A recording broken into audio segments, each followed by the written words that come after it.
Eh bien, bonjour à tous, je me présente, je m'appelle Julien Mogenkoy, et si aujourd'hui je passe ce temps avec vous pour vous partager ce message, c'est parce que j'ai à cœur de vous partager un message que j'ai intitulé Les fondements de la guérison divine. Alors pourquoi les fondements de la guérison divine? Eh bien parce que dans ce message, je vais parler de la guérison qui nous vient de Dieu. Aujourd'hui, pourquoi est-ce que certains prient pour être guéris? Pourquoi est-ce que les gens ont la foi que Dieu est un Dieu qui guérit toutes les maladies, qui pardonne toutes les fautes?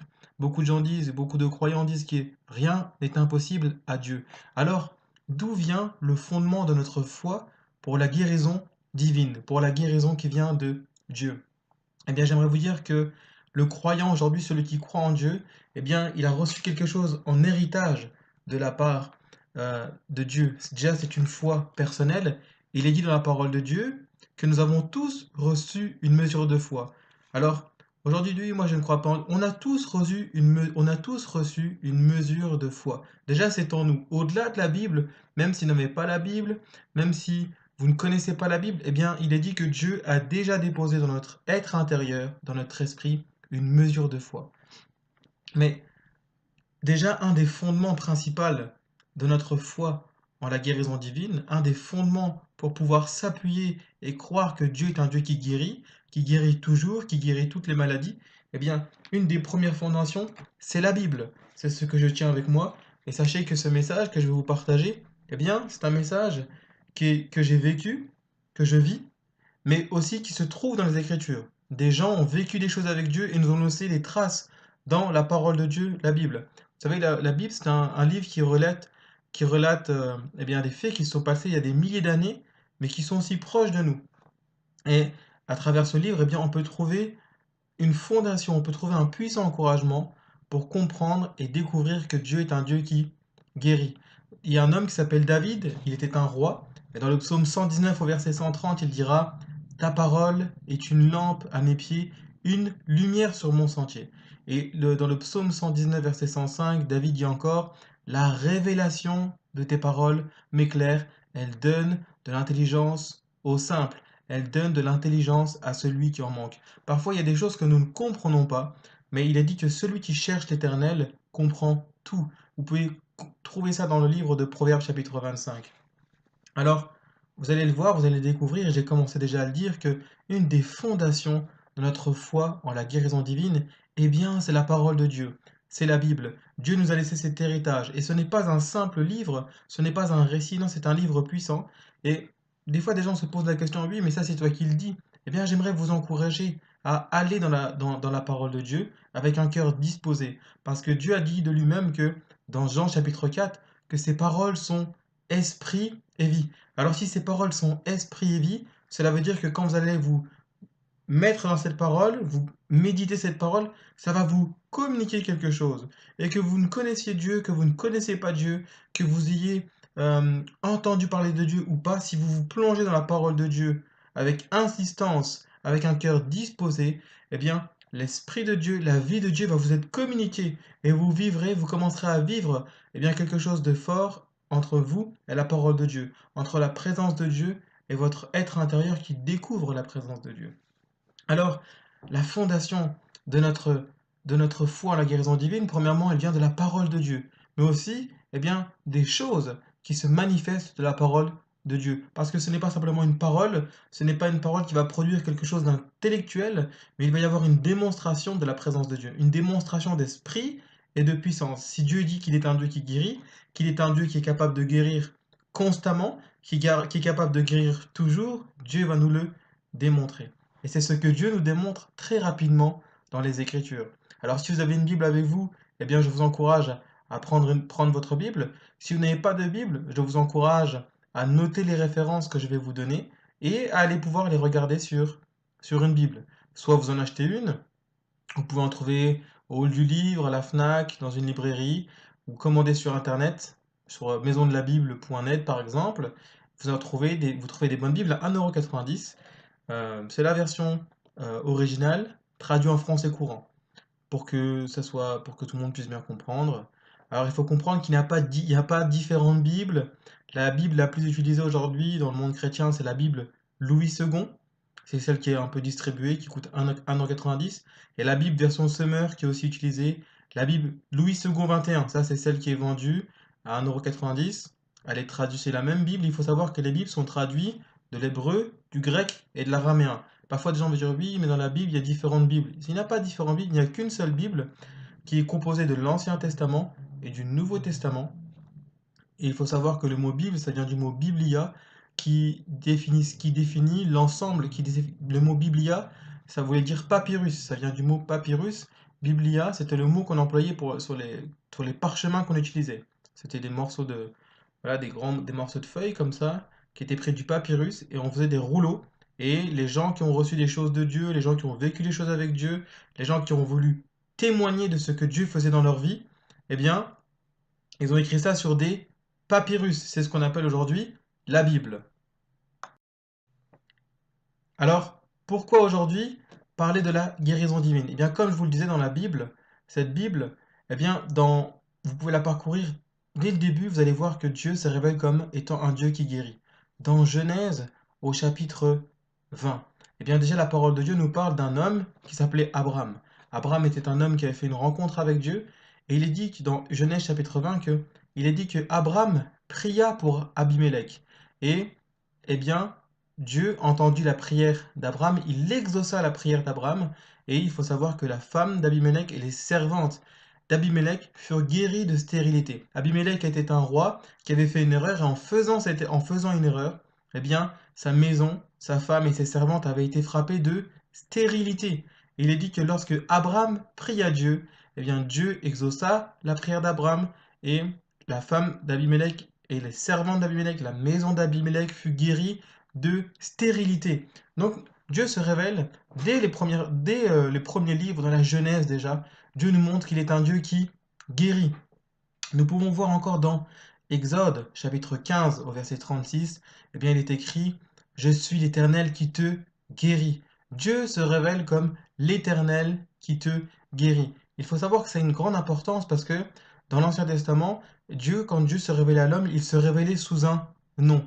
Il est dit que auprès d'Abraham, d'Isaac et de Jacob, des gens, les ancêtres de la foi, des gens qui ont fait une rencontre avec Dieu, il n'y a pas que eux, mais il est dit que Dieu s'était révélé comme l'Éternel Tout-Puissant. Il est dit, je me suis révélé à eux comme l'Éternel Tout-Puissant.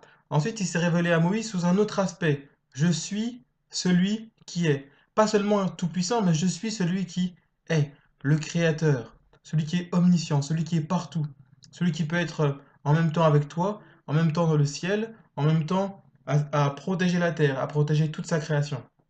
Et puis, là, dans Exode chapitre 15, verset 36, il se révèle maintenant au peuple d'Israël, un peuple avec qui il avait décidé d'avoir une relation, à travers des commandements qu'il a donnés à Moïse, hein, les 10 commandements que vous pouvez connaître, ou que vous pouvez trouver dans la Bible dans Exode chapitre 20.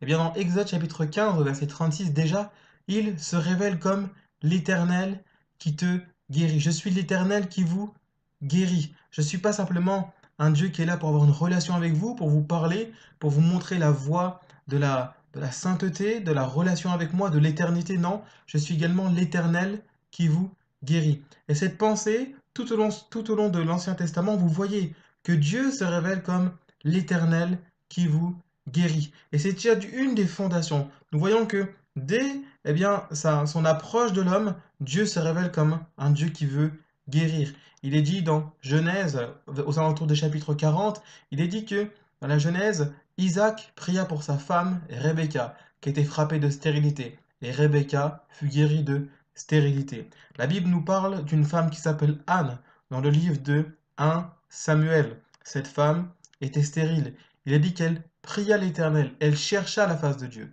Et cette femme, eh bien, fut guérie de stérilité. Que dirais-je encore dans 2 Rois chapitre 5? On nous parle d'un homme qui s'appelle Naaman, chef de Syrie. Eh bien, tout au long de ces récits, Dieu nous montre qu'il est un Dieu qui guérit. Naaman, 2 Rois chapitre 5, a été guéri de la lèpre. Dans 2 Rois chapitre 4, on nous parle, ce ne sont pas des histoires, ce sont des récits qui se sont vraiment passés. Les gens nous ont transmis ça, les générations nous ont transmis ça afin qu'on puisse trouver un secours dans la foi en Dieu, pour nous dire que quand l'homme est limité, quand la science est limitée, quand la médecine quand nos proches, quand nos familles, quand les médecins, quand les docteurs, quand les plus grands spécialistes ou chirurgiens de ce monde, eh bien, sont limités, Dieu veut nous rappeler, je suis là et je suis au-dessus de tout et j'ai une solution pour vous. Donc le Seigneur dit, venez à moi et vous trouverez du repos. Venez à moi et vous allez trouver la guérison parce que je suis l'Éternel qui vous guérit. Alors, il y a beaucoup de récits déjà dans l'Ancien Testament qui nous montrent que Dieu est un Dieu qui guérit. Mais j'aimerais vous encourager à aller plus loin afin que vous puissiez trouver un puissant secours et que vous puissiez découvrir quelque chose d'extraordinaire. Il y a déjà ces passages dont je vous ai parlé, Genèse 20, Exode 15, 2 Rois chapitre 5, 2 Rois chapitre 4, je vous encourage à les lire, 1 Roi chapitre 18, on nous parle de résurrection, Nombre chapitre 11, on nous parle de la guérison de Marie, Marie qui a été guérie de la lèpre. Ça la lèpre, à l'époque les gens ne guérissaient pas de la lèpre, mais miraculeusement, eh bien, par l'intervention de Dieu, Nombre chapitre 11, Marie a été guérie de la lèpre. Il y a un roi qui a eu un moment la main sèche, la main paralysée, et simplement par la prière d'un jeune prophète, eh bien, vous pouvez trouver ça dans le livre de 1 Roi chapitre 15, sa main a été guérie. Donc, des choses extraordinaires. Voilà, un puissant encouragement déjà pour toute personne qui se pose des questions sur Dieu, mais sur quelle base? Sur quelle? Eh bien, déjà sur la base des récits de la parole de Dieu. Et comme je vous ai dit, la parole de Dieu, il est dit que ces paroles sont esprit et vie. Simplement, si nous nous approchons de la parole de Dieu et que nous croyons en cette parole, eh bien, il va se passer quelque chose dans notre vie. Alors pourquoi il va se passer quelque chose dans notre vie? Sur quel y a-t-il est-ce le seul fondement? Nous allons voir que non. Il y a une puissante fondation en laquelle aujourd'hui on peut se confier. Et vous allez trouver ça dans le livre d'Ésaïe à partir du chapitre 53. Dans Ésaïe, à partir du chapitre 53, la parole de Dieu nous dit quelque chose d'extraordinaire. Elle nous dit, cependant, on parle ici de Jésus, du Fils de Dieu. Alors, si vous voulez comprendre pourquoi on dit que Jésus est le Fils de Dieu, il faut parcourir la pensée de la Bible. Il faut parcourir la pensée de la Bible. Il y a effectivement un Dieu tout-puissant qui nous aime, mais il a aussi un Fils. Et la Bible dit qu'il nous a tant aimés qu'il a donné son Fils unique pour nous dans Jean chapitre 3 verset 16, afin que quiconque croit en lui ne périsse pas, mais ait la vie éternelle. Donc Dieu a donné son Fils unique afin qu'on ne périsse pas. Pourquoi afin qu'on ne périsse pas? Eh bien, j'aimerais simplement vous dire que à la base, il n'en était pas ainsi. Là, il n'y avait pas des gens qui étaient frappés constamment par la maladie, la souffrance, la mort, la destruction, les virus, toutes ces choses. Non, à la base, il est dit que Dieu, il a créé l'homme à son image, à ressemblance et à sa ressemblance. Il a créé Adam et Ève. Il est dit que Adam et Ève étaient heureux dans le jardin et Dieu parcourait le jardin et il parlait avec Adam et Ève. Dieu a créé l'homme et la femme et a permis qu'ils aient une descendance. À la base, c'était pour avoir une relation éternelle avec l'homme et pour l'entourer d'amour, pour avoir une relation d'intimité. Et c'est la parole de Dieu qui nous le dit. Et si vous vous approchez de Dieu, vous verrez que ces choses vous seront attestées. Dieu vous attestera ces choses. Dieu vous donnera l'explication. Parce que si vous approchez de Dieu, eh bien aujourd'hui, Dieu peut vous répondre, Dieu peut vous parler par la présence de son esprit, par la parole de Dieu. Mais continuons dans cette histoire. Il est dit que Adam et Ève, à un moment, se sont détournés de Dieu. Et lorsqu'ils se sont détournés de Dieu, ils ont perdu la présence de Dieu, ils ont perdu la vie éternelle, ils ont perdu cette intimité, cette relation qu'ils pouvaient avoir avec Dieu. Alors Dieu était attristé, et comme j'en ai commencé à en parler tout à l'heure, eh bien, Dieu il a choisi un plan. Déjà, il a continué à se révéler aux hommes, puis il a dit, bon, à cause du manque de ma présence, ils vivent dans le péché. Ils vivent dans des choses qui sont mauvaises pour eux, cela les détruit. Le péché, c'est marcher dans quelque chose qui nous détruit. Et c'est parce qu'aujourd'hui, eh bien, le péché, là, la présence de Dieu manque dans l'homme que, eh bien, il peut être frappé par la maladie, frappé par des souffrances, frappé par des maladies bizarres. Eh bien, Dieu a dit, non, je veux de nouveau avoir une relation avec l'homme. Alors, qu'est-ce qu'il a fait? Il a parlé à Moïse. Il a dit, Moïse, tu vas parler à mon peuple en Israël, parce que Dieu, quand il a regardé ce peuple, il avait commencé à parler à Abraham, à Isaac et à Jacob, ils ont eu une descendance. Et cette descendance, eh bien, c'est quand même éloigné de Dieu. Alors Dieu a dit, je veux retrouver la relation avec eux. Il a envoyé Moïse, il lui a donné les 10 commandements. Il a dit, si vous observez les 10 commandements, qui se résumaient au fait de aimer Dieu de tout son cœur, de toute son âme, de toute sa force et de toutes ses pensées, et d'aimer son prochain comme soi-même, s'il faisait ces choses, eh bien la parole de Dieu nous dit que, eh bien voilà, il pouvait de nouveau avoir une relation avec Dieu, voir l'action de Dieu. C'est pour ça que le peuple d'Israël, le peuple juif, eh bien aujourd'hui, vous voyez qu'il y a des synagogues, le peuple juif continue de croire en Dieu. C'était un peuple qui avait une forte relation avec Dieu. Amen, parce que Dieu avait choisi ces gens. Mais la parole de Dieu nous dit, la Bible nous fait comprendre que, eh bien, malgré ça, les gens ont quand même continué à tourner le dos à Dieu. Bien que Dieu ait fait des miracles, bien que Dieu ait sorti ce peuple le peuple de l'esclavage, eh bien, les gens ont continué à se détourner de Dieu. Alors là, eh bien, Dieu a envoyé un puissant secours. Il a envoyé son Fils. Dieu qui est Dieu Tout-Puissant, avant qu'il ait créé Adam et Ève, il avait également un fils. Il est dit qu'il est le seul qui est sorti du cœur de Dieu. Proverbe chapitre 8, au verset 22. Eh bien, il est sorti des entrailles du Père. Dans le livre de Jean, c'est Jésus qui dit, ils ont réellement cru que je suis sorti de toi. Alors Jésus a toujours été dans le Père, mais il est dit que il est sorti du cœur du Père, donc il y a Dieu le Père, mais Dieu le Père avait un fils. Pas d'une relation avec une femme, comme des fois des gens pourraient le croire et pourraient se méprendre. Non, comme Dieu est esprit, il n'a pas un corps charnel limité, eh bien, il s'est prolongé. Il a permis une prolongation de lui-même dans un fils. Il est dit que lorsque Dieu a vu que ça n'allait pas, même avec la loi, même avec les prophètes, même avec les prophètes étaient des gens qui étaient choisis par Dieu pour parler au peuple de sa part, eh bien, il a donné son fils. Et lorsqu'il a donné son fils, eh bien, il est dit que tout ce qui nous condamnait, tout ce qui nous amenait à la mort, parce qu'il est dit dans Romains chapitre 3 verset 23, le salaire du péché c'est la mort, mais le don gratuit de Dieu c'est la vie éternelle en Jésus-Christ, tout ce qui nous condamnait a été ôté. Tout ce qui était là pour nous détruire a été pris. C'est pour ça que j'en reviens à Isaïe chapitre 53 verset 3 à 5. Il est dit dans ce passage, cependant, ce sont nos douleurs dont il s'est chargé. C'est de nos souffrances dont il s'est chargé. Et nous l'avons considéré, il parle des hommes qui voyaient Jésus sur la croix, et nous l'avons considéré comme puni, frappé de Dieu et humilié. Mais la Bible dit non, non, non, mais en réalité, mais il était blessé pour nos péchés, brisé pour nos iniquités. Iniquité, c'est l'injustice, des choses mauvaises que nous faisons. Il est dit, il était brisé pour nos péchés, maltraité pour nos iniquités. Le châtiment qui nous donne la paix est tombé sur lui, et c'est par ses meurtrissures que nous sommes guéris. Ça veut dire quoi les meurtrissures? Les meurtrissures, ce sont des blessures d'où coule le sang. C'est la parole de Dieu qui le dit. Par les meurtrissures, si vous regardez une définition sur Internet, ce sont des blessures d'où coule le sang.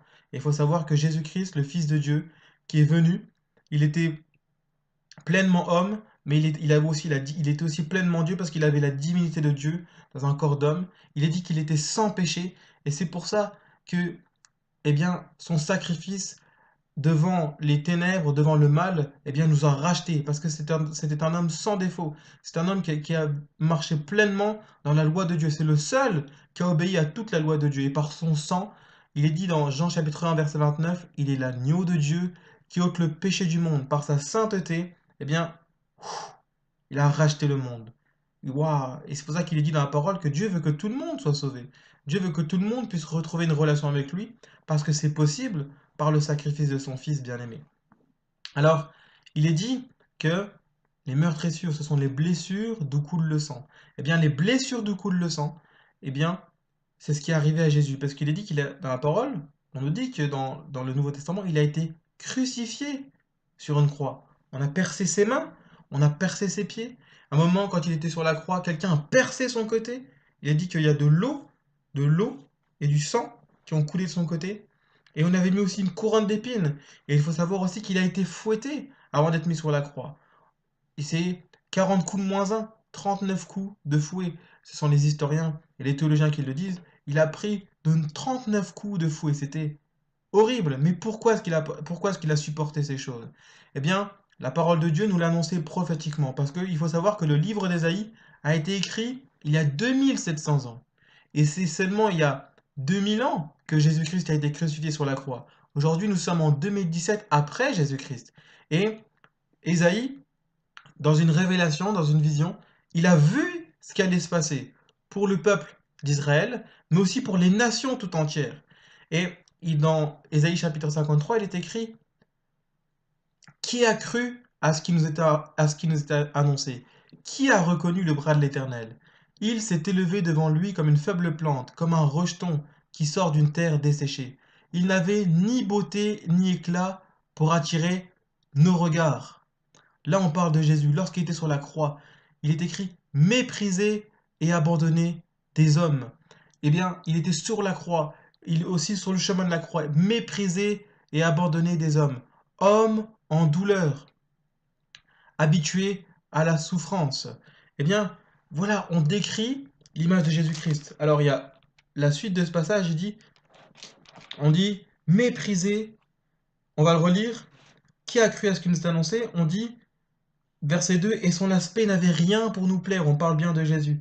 Méprisé et abandonné des hommes, homme de douleur et habitué à la souffrance, semblable à celui dont on détourne le visage. Nous l'avons dédaigné, nous n'avons fait de lui aucun cas. Cependant, ce sont nos souffrances qu'il a portées. Alors, je vais vous parler qu'il y a différentes versions de Bible. Il faut savoir que la Bible est traduite de l'hébreu, du grec et de l'araméen. Eh bien, vous voulez, dans la version Summer, ce mot souffrance, si on le traduit du grec, de l'hébreu et de l'araméen, la racine de ce mot, elle veut aussi dire maladie. La parole de Dieu, voici une puissante fondation pour la guérison. La parole de Dieu dit que, cependant, dans la version Summer, cependant, ce sont nos maladies qu'il a portées, c'est de nos souffrances qu'il s'est chargé. Voici ce que dit la version Sommaire. Nous pouvons croire cette parole de Dieu. Ce n'est pas transformer la parole de Dieu. Et nous l'avons considéré comme puni, frappé de Dieu. Mais il était blessé pour nos péchés, brisé pour nous quitter. Le châtiment qui nous donne la paix aujourd'hui est tombé sur lui. Et c'est par ses meurtrissures, c'est par ses blessures dont coulait le sang que nous sommes guéris. Waouh! Dieu est en train de dire quelque chose. Voici une première aussi révélation que nous sommes guéris. Lorsque Jésus a été sur la croix, eh bien il dit bien, il s'est chargé de nos maladies. Aujourd'hui, on ne doit plus se charger de maladies ou être chargé de maladies et de souffrances parce que Jésus dit, je me suis chargé de cela. Et aujourd'hui, vous êtes guéris. Waouh! Voilà déjà un puissant encouragement. Voilà le sacrifice de Jésus. Ce que Jésus a obtenu pour nous sur la croix. Alors, j'aimerais vous dire que pour ne vous pas, même pour vous aujourd'hui, il y a peut-être d'autres choses qui vont vous intéresser dans la parole de Dieu. Vous allez trouver des puissants encouragements. Mais j'aimerais vous dire, il ne faut pas faire toute une doctrine seulement sur un passage de la Bible. Parce que c'est là qu'après on peut tomber on peut s'égarer. C'est là comme ça des fois qu'il y a des sectes qui naissent, on peut s'égarer, se tromper. Si vous croyez en une pensée de la parole si vous croyez à la parole de Dieu, sur un passage de la parole de Dieu, faites attention qu'on retrouve cette pensée dans l'intégralité de la Bible, et seulement pas dans un passage isolé. Parce que c'est là que des fois on va faire naître des doctrines trop dures, des choses qui deviennent maintenant pesant pour l'homme et l'homme ne comprend plus rien et d'ailleurs on ne trouve plus de secours en Dieu parce que ce sont des doctrines étranges. Non, il faut que cette pensée se retrouve intégralement dans la parole de Dieu.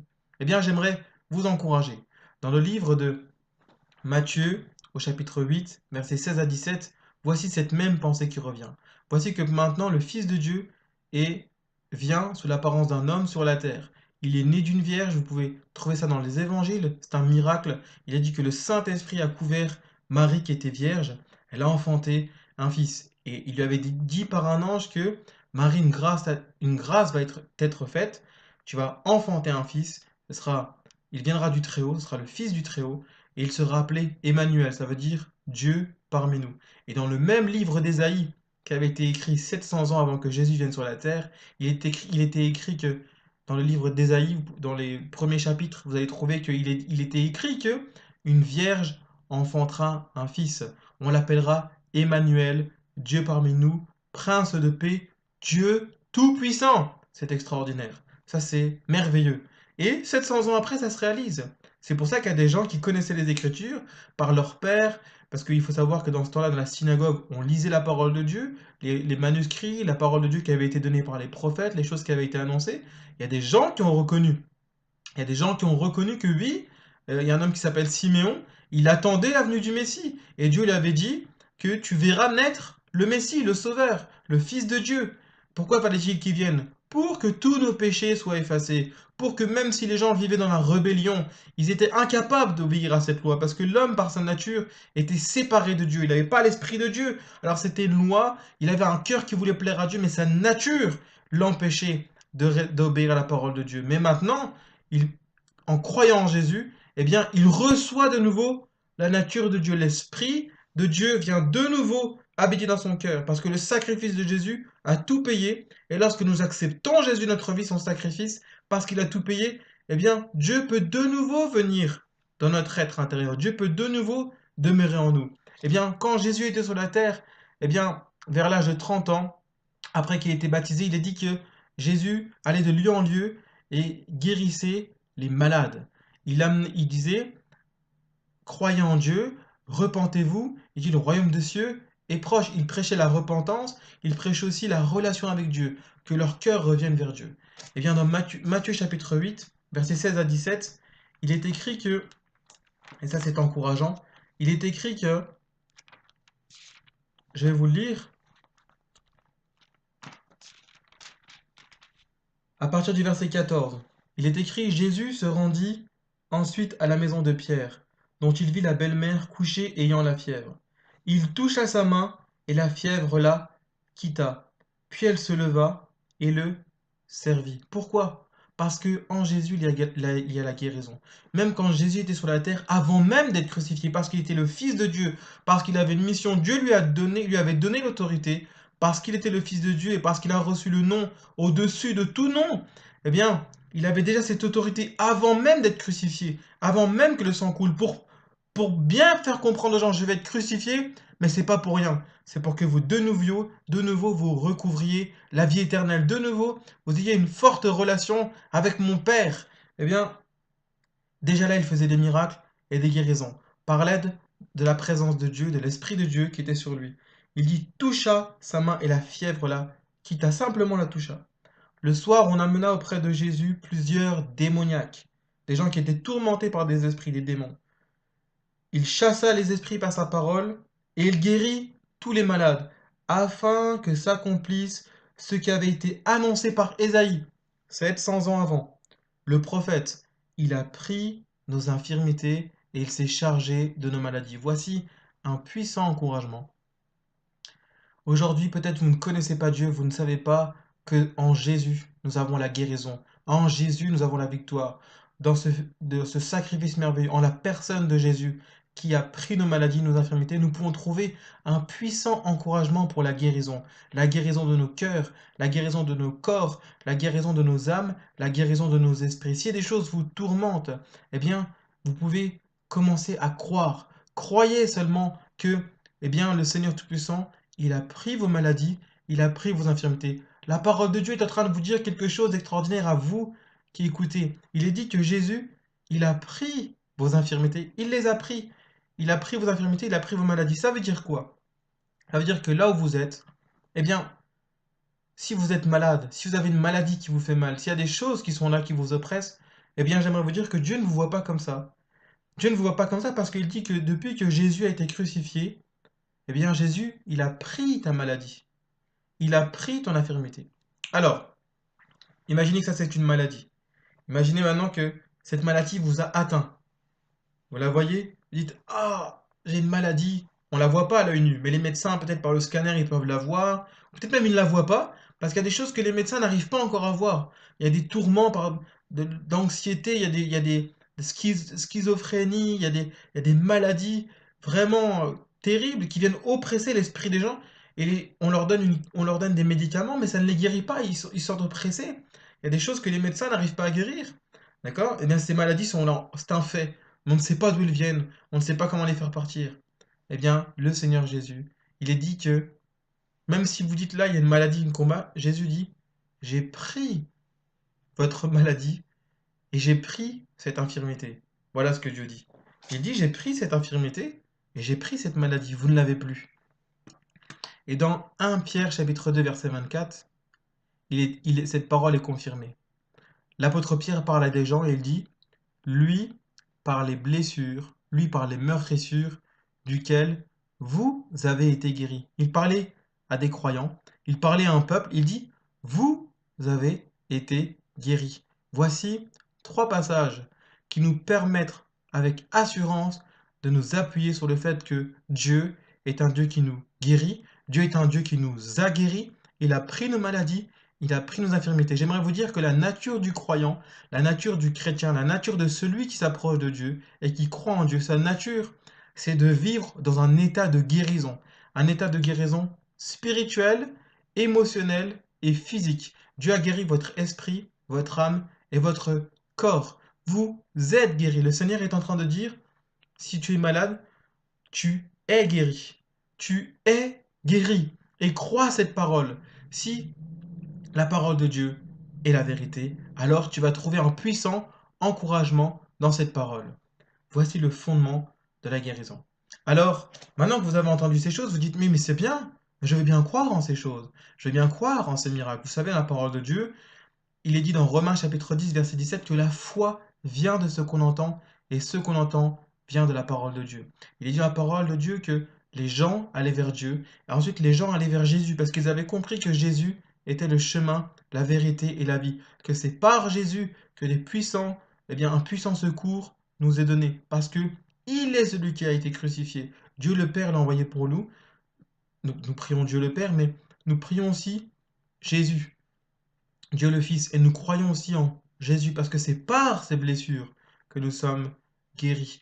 Il est dit que les aveugles ont vu, les sourds ont entendu, les muets ont parlé, les paralytiques ont été guéris, les infirmes même ont été restaurés, les boiteux ont été restaurés, des gens qui étaient possédés, qu'on appelle aujourd'hui lunatiques.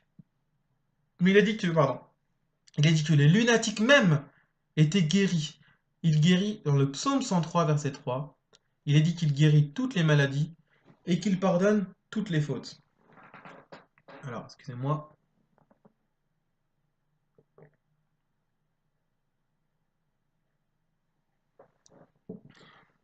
Et des fois même, nous sommes bloqués parce que dit oui, mais il a pris toutes les maladies.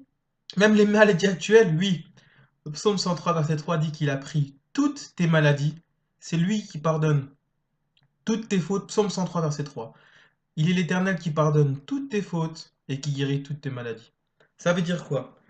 Des fois, on se pose aussi la question, on a du mal à croire en cette parole parce qu'on se dit, oui, mais cette maladie que j'ai en moi, c'est à cause de moi que je l'ai. C'est moi qui me l'ai su provoquer. J'avais un mauvais comportement, j'ai fait n'importe quoi de ma vie. Eh bien, Dieu dit, il te pardonne. Même si c'est toi qui as amené cette maladie dans ta vie, par des erreurs, par défaut, Dieu dit, je te pardonne. Jean chapitre 1, verset 9. Si nous confessons nos péchés, il est fidèle et juste pour nous pardonner tous nos péchés et pour nous purifier de tout mal. Il guérit toutes les maladies sans exception. Alors vous allez me dire, oui, mais c'est bien, mais je veux bien croire, mais alors, je crois, mais qu'est-ce que je dois faire pour être guéri? Il y a un homme dans la parole de Dieu, il a dit, que dois-je faire pour être sauvé? On lui a dit, crois au Seigneur Jésus et tu seras sauvé. Eh bien, Éphésiens chapitre 2, verset 8 nous donne la réponse. C'est bien, apparemment, c'est bien. J'apprends aujourd'hui que Jésus a pris mes maladies, il a pris mes infirmités pour que je sois complètement guéri, guéri de tout mal. Mais alors, comment j'ai fait pour le vivre? Eh bien, Éphésiens chapitre 2, verset 8 nous donne la réponse. Il est dit, c'est par la grâce, dans ce passage, il est écrit, c'est par la grâce que vous êtes sauvés par le moyen de la foi, et cela ne vient pas de vous, mais vient de Dieu, afin que personne ne puisse se glorifier devant le Seigneur. Éphésiens chapitre 2, verset 8. Eh bien, j'aimerais vous dire que ce passage, c'est par la grâce que vous êtes sauvés. La racine de ce mot en grec, en araméen, ça veut dire sozo, S-O-Z-O. Et la racine de ce mot, ça veut dire être sauvé, sauvé, être délivré, mais également être guéri. Alors quand vous prenez ce passage, vous pouvez aussi comprendre que la parole de Dieu nous dit, c'est par la grâce que vous êtes guéris par le moyen de la foi. Qu'est-ce que ce passage est en train de nous dire? Eh bien, ce passage est en train de nous dire que par la grâce de Dieu, alors que même nous n'étions pas nés, nous n'avons rien demandé, nous avons été guéris lorsque Jésus a été crucifié. Mais maintenant, ce passage est en train de dire que pour que cette chose soit manifestée dans votre vie, il, il va falloir de la foi. Cette chose va se manifester par le moyen de votre foi. Alors des fois, les gens disent, ah bon, seulement ça? Ah, mais moi, je pensais qu'il fallait que je fasse 40 jours de pénitence, que je fasse 40 jours de jeûne et de prière. Non, la parole de Dieu nous dit que c'est par la grâce, je ne juge pas, mais pardon, c'est par la grâce que vous êtes sauvés, c'est par la grâce que vous êtes guéris, par le moyen de la foi. Alors comment cette chose peut se manifester dans votre vie? Par le moyen de votre foi.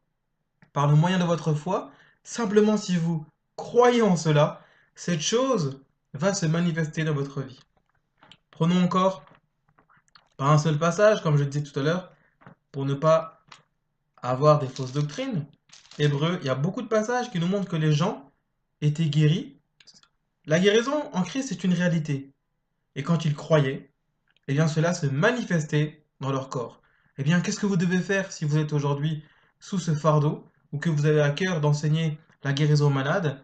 Eh bien, il faut encourager les gens à croire. Pourquoi? Parce que dans Hébreu chapitre 11 verset 32, il est écrit: Et que dirais-je encore, car le temps me manquerait, pour parler de Gédéon, de Barak, de Samson, de Jephthé, de David, de Samuel et des prophètes, qui par la foi, qui par la foi vainquirent des royaumes, exercèrent la justice, obtinrent des promesses, fermèrent la gueule des lions, éteignirent la puissance du feu, échappèrent aux tranchants de l'épée, guérirent de leurs maladies. On parle ici de différents personnages qui, par la foi, guérirent de leurs maladies, furent vaillants à la guerre, mirent en fuite des armées étrangères, encore par la foi, la confiance en Dieu. Des femmes recouvrèrent leur mort par la résurrection. Encore une fois, ce n'est pas un récit inventé, ce sont des faits qui se sont réellement passés. Des gens qui, par la foi, guérirent de leur maladie. Ça veut dire quoi, avoir foi? La foi, ça veut dire croire en cette parole. La foi, ça veut dire ouvrir son cœur, avoir confiance en cette parole.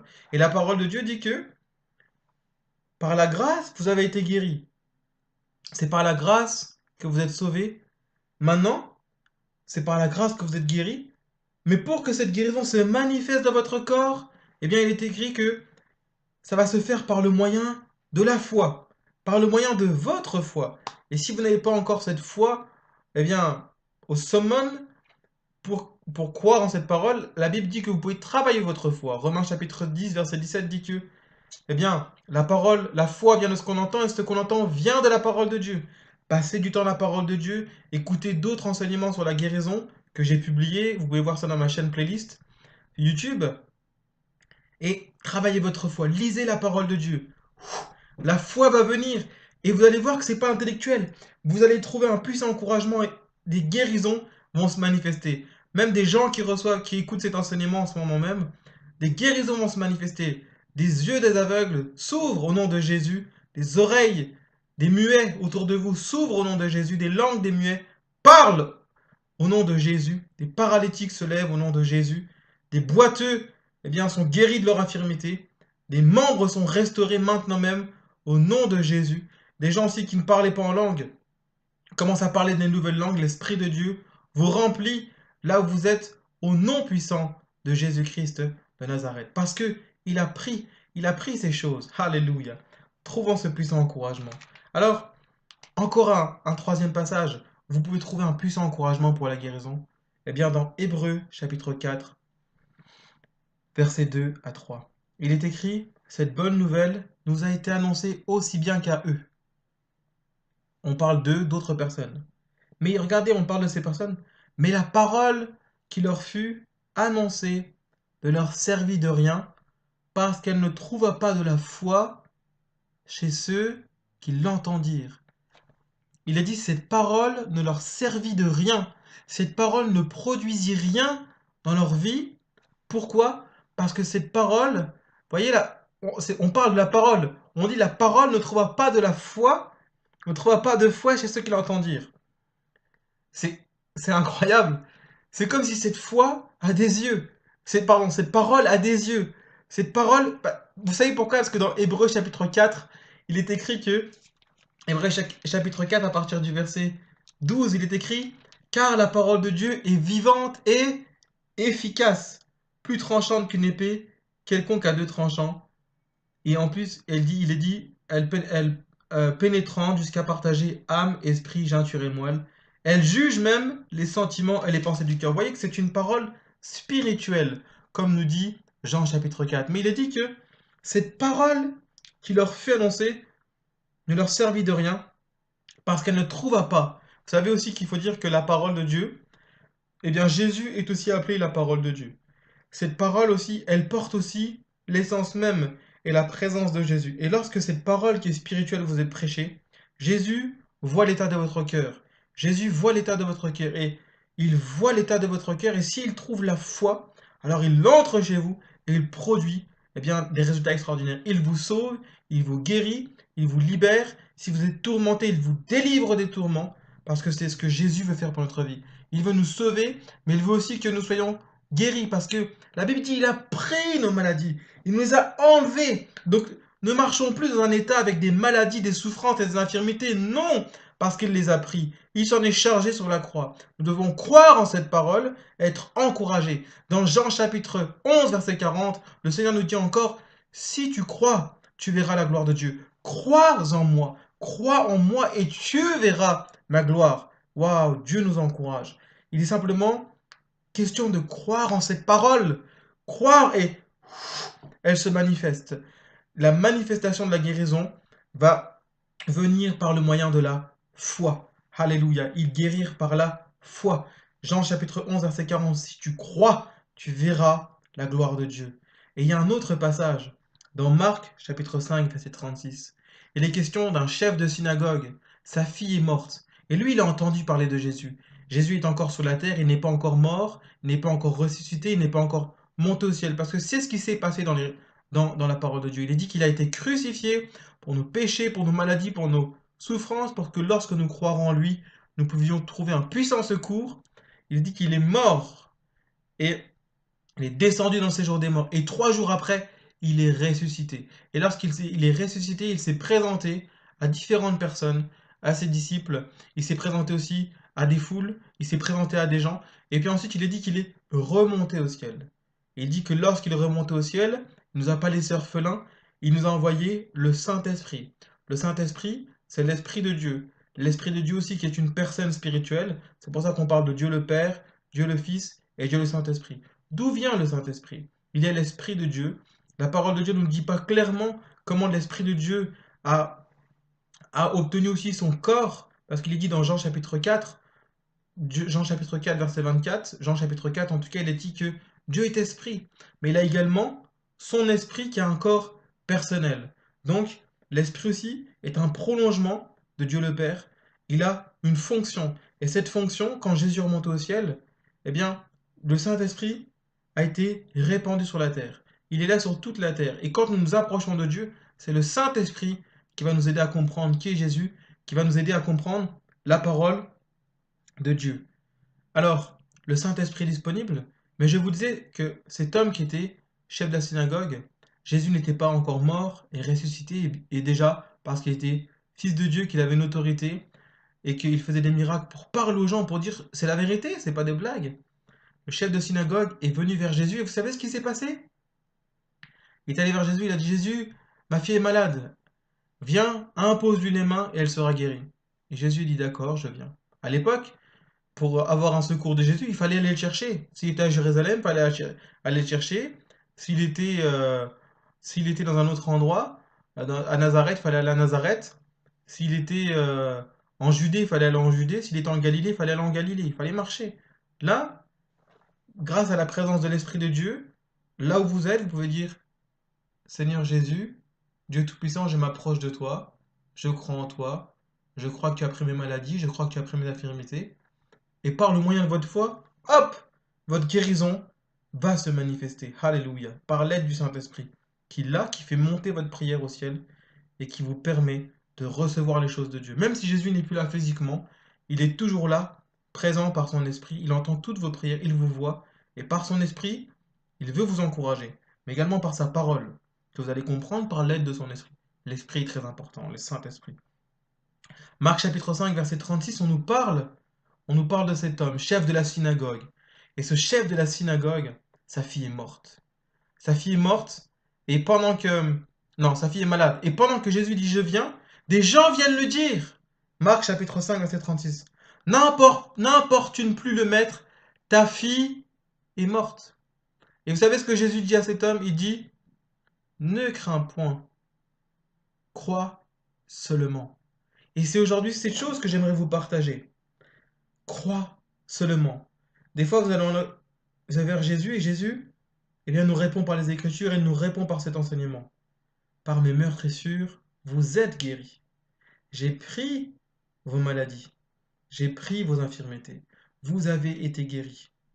Éphésiens chapitre 2, verset 8, c'est par la grâce que vous êtes guéris par le moyen de la foi. C'est la foi qui va amener la manifestation de cette guérison. Ces gens, on a parlé de Barak, Jephthé, Samson et des prophètes qui, par la foi, guérirent de leur maladie. Il y a des femmes qui retrouvèrent leur mort. Des gens sont ressuscités. Tout ça par la foi. Hébreux chapitre 4, verset 2 nous dit que cette parole ne leur servit de rien, parce qu'elle ne trouva pas de la foi dans le cœur de ceux qui l'entendirent. Et puis après, il est dit, pour nous qui avons cru, nous entrons dans le repos. Quand nous nous croyons, cette parole, parce qu'elle voit que je crois, Dieu, notre Seigneur Jésus, parce qu'il voit que nous croyons, il amène la manifestation de nos guérisons. Extraordinaire. Et j'aimerais aujourd'hui encourager quelqu'un. Crois seulement. Crois seulement. Et des fois on se dit, mais crois seulement. Oui, crois seulement. Crois seulement cette parole. Crois que le Seigneur a pris tes infirmités, qu'il a pris tes maladies. Dieu dit, crois seulement. Et dans Luc chapitre 8, verset 50, il est dit, crois seulement et elle sera sauvée. Et il a cru. Et Jésus est arrivé dans la maison. Il a vu cette fille qui était morte. Il l'a pris par la main. Il l'a fait lever. Et cette fille est ressuscitée. Alléluia. Mais vous savez pourquoi elle est ressuscitée? Parce que cet homme a cru seulement. Et des fois, nous, on voudrait faire des choses. Mais comment ça, crois seulement? Oui, mon fils, crois que tu es guéri par mes meurtrissures. Crois que j'ai pris, crois que j'ai pris tes maladies. Le Seigneur dit, crois que j'ai pris tes maladies. Crois que j'ai pris tes infirmités. Crois que par mes meurtrissures, tu es guéri. Crois-le. Crois-le. Crois-le, ça va se manifester. Crois-le. Mais je fais quoi d'autre? Crois-le. Crois seulement. Oh, méditez sur ces paroles. Crois seulement. Et vous allez voir que si vous êtes sincère, parce que Dieu va voir la foi, la parole va voir la foi en vous, vous savez ce qui va se passer? Il y a une joie qui va monter en vous. Vous allez être encouragé dans votre esprit, encouragé dans votre âme, et vous allez marcher dans un état de guérison. Et eh bien, beaucoup de fois, on voit dans les Écritures, quand les gens ont commencé à croire en Jésus, instantanément, ils étaient guéris. C'est pour ça, il y a des gens, pour la première fois, ils entendent parler de Jésus, de la guérison, ils croient, hop, instantanément, ils sont guéris. Et beaucoup de fois, on a vu dans la parole de Dieu des gens qui étaient guéris instantanément. Alors, maintenant, j'aimerais vous encourager. Parce que, effectivement, quand on croit seulement, eh bien, on croit, et puis ça peut durer un jour, 2 jours, 3 jours. On croit, on est encouragé, on sent une joie, mais on ne voit pas la guérison se manifester dans notre corps. On ne voit pas la guérison se manifester dans notre corps. Mais pourtant, on est encouragé. Alors, on va pas être honteux. On sent la présence de Dieu, on croit à la présence de Dieu, on est dans un état de guérison, mais on continue à avoir mal. Mais quand on sent toujours des douleurs de maladie. Mais le Seigneur est en train de nous dire, ça, ce n'est pas la réalité. La réalité, c'est ce que je te dis. C'est pour ça que, parce qu'il est dit, mes paroles sont esprit et vie. Les choses spirituelles, ce sont des choses qui sont, dans Hébreux chapitre 11, verset 1, des choses qui sont, des choses qu'on ne voit pas. Il est dit, la foi, c'est une ferme assurance des choses qu'on espère, une démonstration de celles qu'on ne voit pas. Donc la foi, c'est premièrement croire en des choses qu'on ne voit pas, des choses qu'on ne sent pas, mais il y a une foi qui nous est donnée par Dieu. On ne la voit pas, on ne la sent pas. Alors que devons-nous faire si instantanément notre guérison ne s'est pas manifestée, si on continue à avoir mal? 2 Corinthiens chapitre 5 verset 7 dit, nous marchons par la foi et non par la vue. Nous marchons par la foi et non par la vue. Alors j'aimerais encourager quelqu'un. Peut-être déjà tu connaissais cet enseignement, tu crois en cet enseignement, mais là où tu as été bloqué, c'est que tu dis, mais je ne comprends pas. Je crois, mais j'ai mal. Ou alors des fois tu as du mal à croire parce que tu dis, mais je voudrais bien croire, mais pourquoi j'ai aussi mal? Je crois, mais j'ai mal. Je crois, mais j'ai mal. Eh bien Dieu te dit, non, je sais que tu as mal. Je comprends que tu es mal, mais on ne marche pas sur des sensations. Nous ne marchons pas. C'est-à-dire, commence à marcher en ayant foi. Commence à marcher en ayant foi et tu vas voir ta guérison te manifester. On marche pas par la vue. Ah oui, j'ai plus rien, c'est la vérité. Non, je commence à marcher en croyant. Je marche en croyant. Ah, je marche en croyant. Merci que tu as pris mes infirmités. Merci que tu as pris mes maladies, Seigneur. Et je vais le voir. Ça, c'est extraordinaire. Alléluia. Et dans la parole de Dieu, ça s'est passé. Le Seigneur disait, va, qu'il te soit fait comme tu veux. Il fallait que les gens, c'est marqué va, vous regardez la Bible, va, virgule, qu'il te soit fait comme tu veux. Donc les gens commençaient à marcher, et Dieu dit, va, déjà marche par la foi, et ensuite qu'il te soit fait comme tu veux. Donc les gens partaient déjà dans une démarche de foi, et parce qu'ils partaient dans une démarche de foi, hop, les miracles se manifestaient. Et c'est vrai qu'il y a plusieurs passages dans la Bible qui disent que aussitôt les miracles se manifestaient. Des fois même des gens à distance, ils allaient vers Jésus, pas pour eux, pour des proches. Et le Seigneur leur disait, va, ta foi t'a sauvé, va, qu'il te soit fait comme tu veux, va, qu'il te soit fait comme tu crois. Le canal, c'était la foi. Je dois premièrement croire. Alors, j'aimerais vous dire, c'est tout à fait normal. C'est parfois, je vais dire tout à fait, parfois normal, on va voir un peu plus clairement, mais c'est normal de, premièrement, marcher en ayant mal. C'est possible. J'ai mal, mais je n'ai pas seulement mal. Je sens l'état de guérison. Je le ressens dans mon esprit.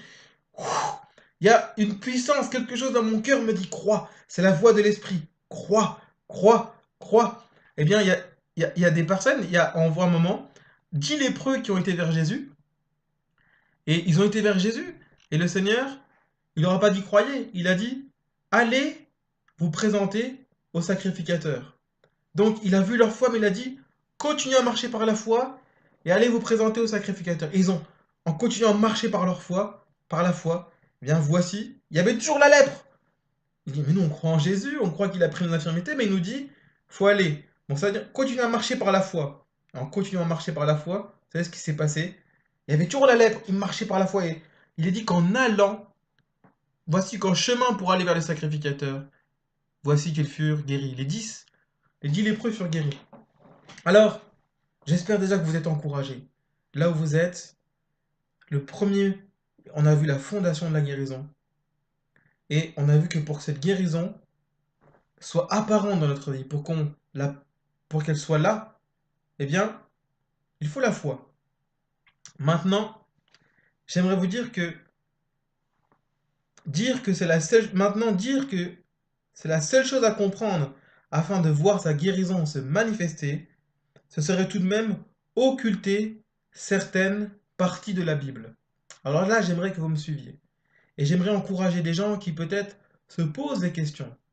Effectivement, dire que crois seulement, oui c'est vrai, c'est la foi qui va amener cette guérison à se manifester. Mais j'aimerais vous dire, ce n'est pas quand votre guérison va se manifester que vous serez guéri. Non, non, non. Ce n'est pas quand cette guérison va se manifester.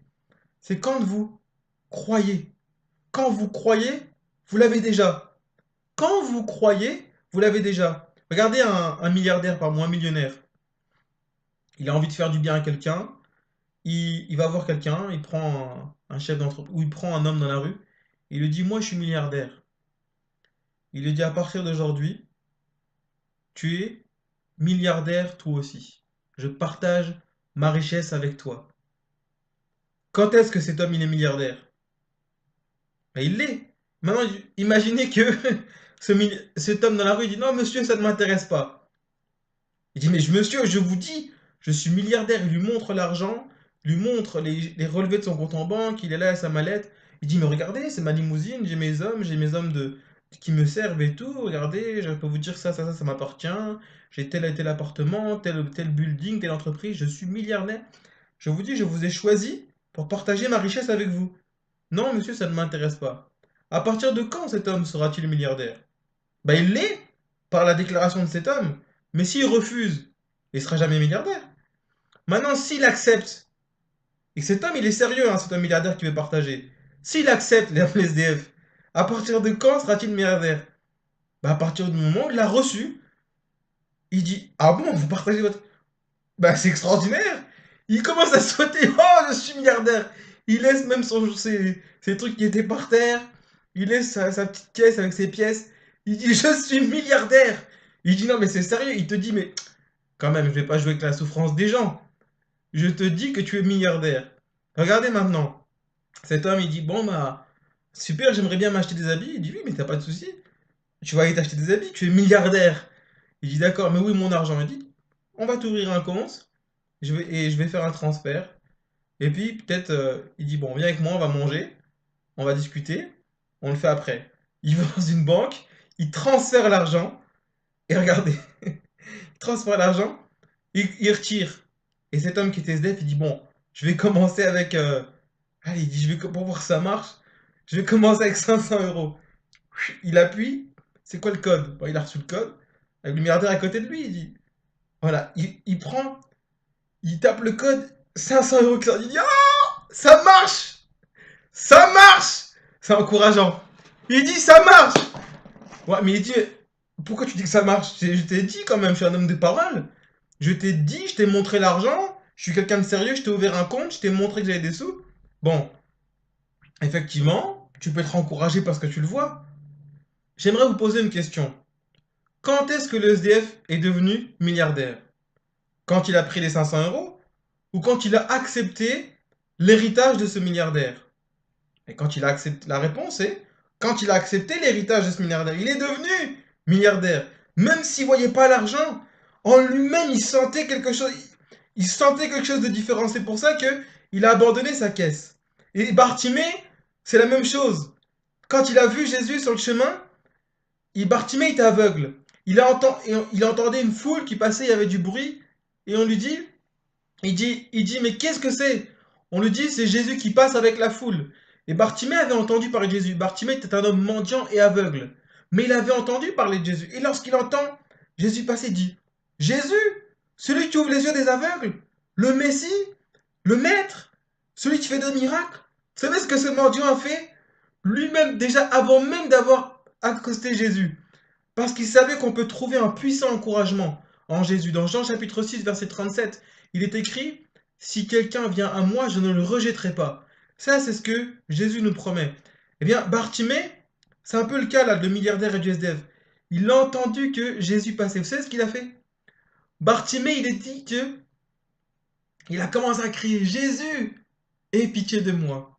Jésus, aie pitié de moi. Il criait, mais il a dit que Jésus ne s'arrêtait pas. Jésus voulait voir si cet homme était sincère, s'il y avait vraiment de la foi dans le cœur de cet homme. Parce que dans le psaume 145, verset 18, il est écrit l'Éternel, mais on parle aussi de Jésus, est proche et près de tous ceux qui font appel à lui, de tous ceux qui font appel à lui avec sincérité. Eh bien, Jésus continue à marcher. Et Bartimée crie plus fort, Jésus, fils de David, aie pitié de moi. Et les gens disaient, arrête de crier, Bartimée, tu importunes. Mais il continue à crier plus fort, parce qu'il voulait que ses yeux, il voulait sortir de l'aveuglement. Il était vraiment aveugle, mendiant et aveugle. Et Bartimée, eh bien, il a obtenu faveur auprès de Jésus, parce qu'il avait un cœur sincère.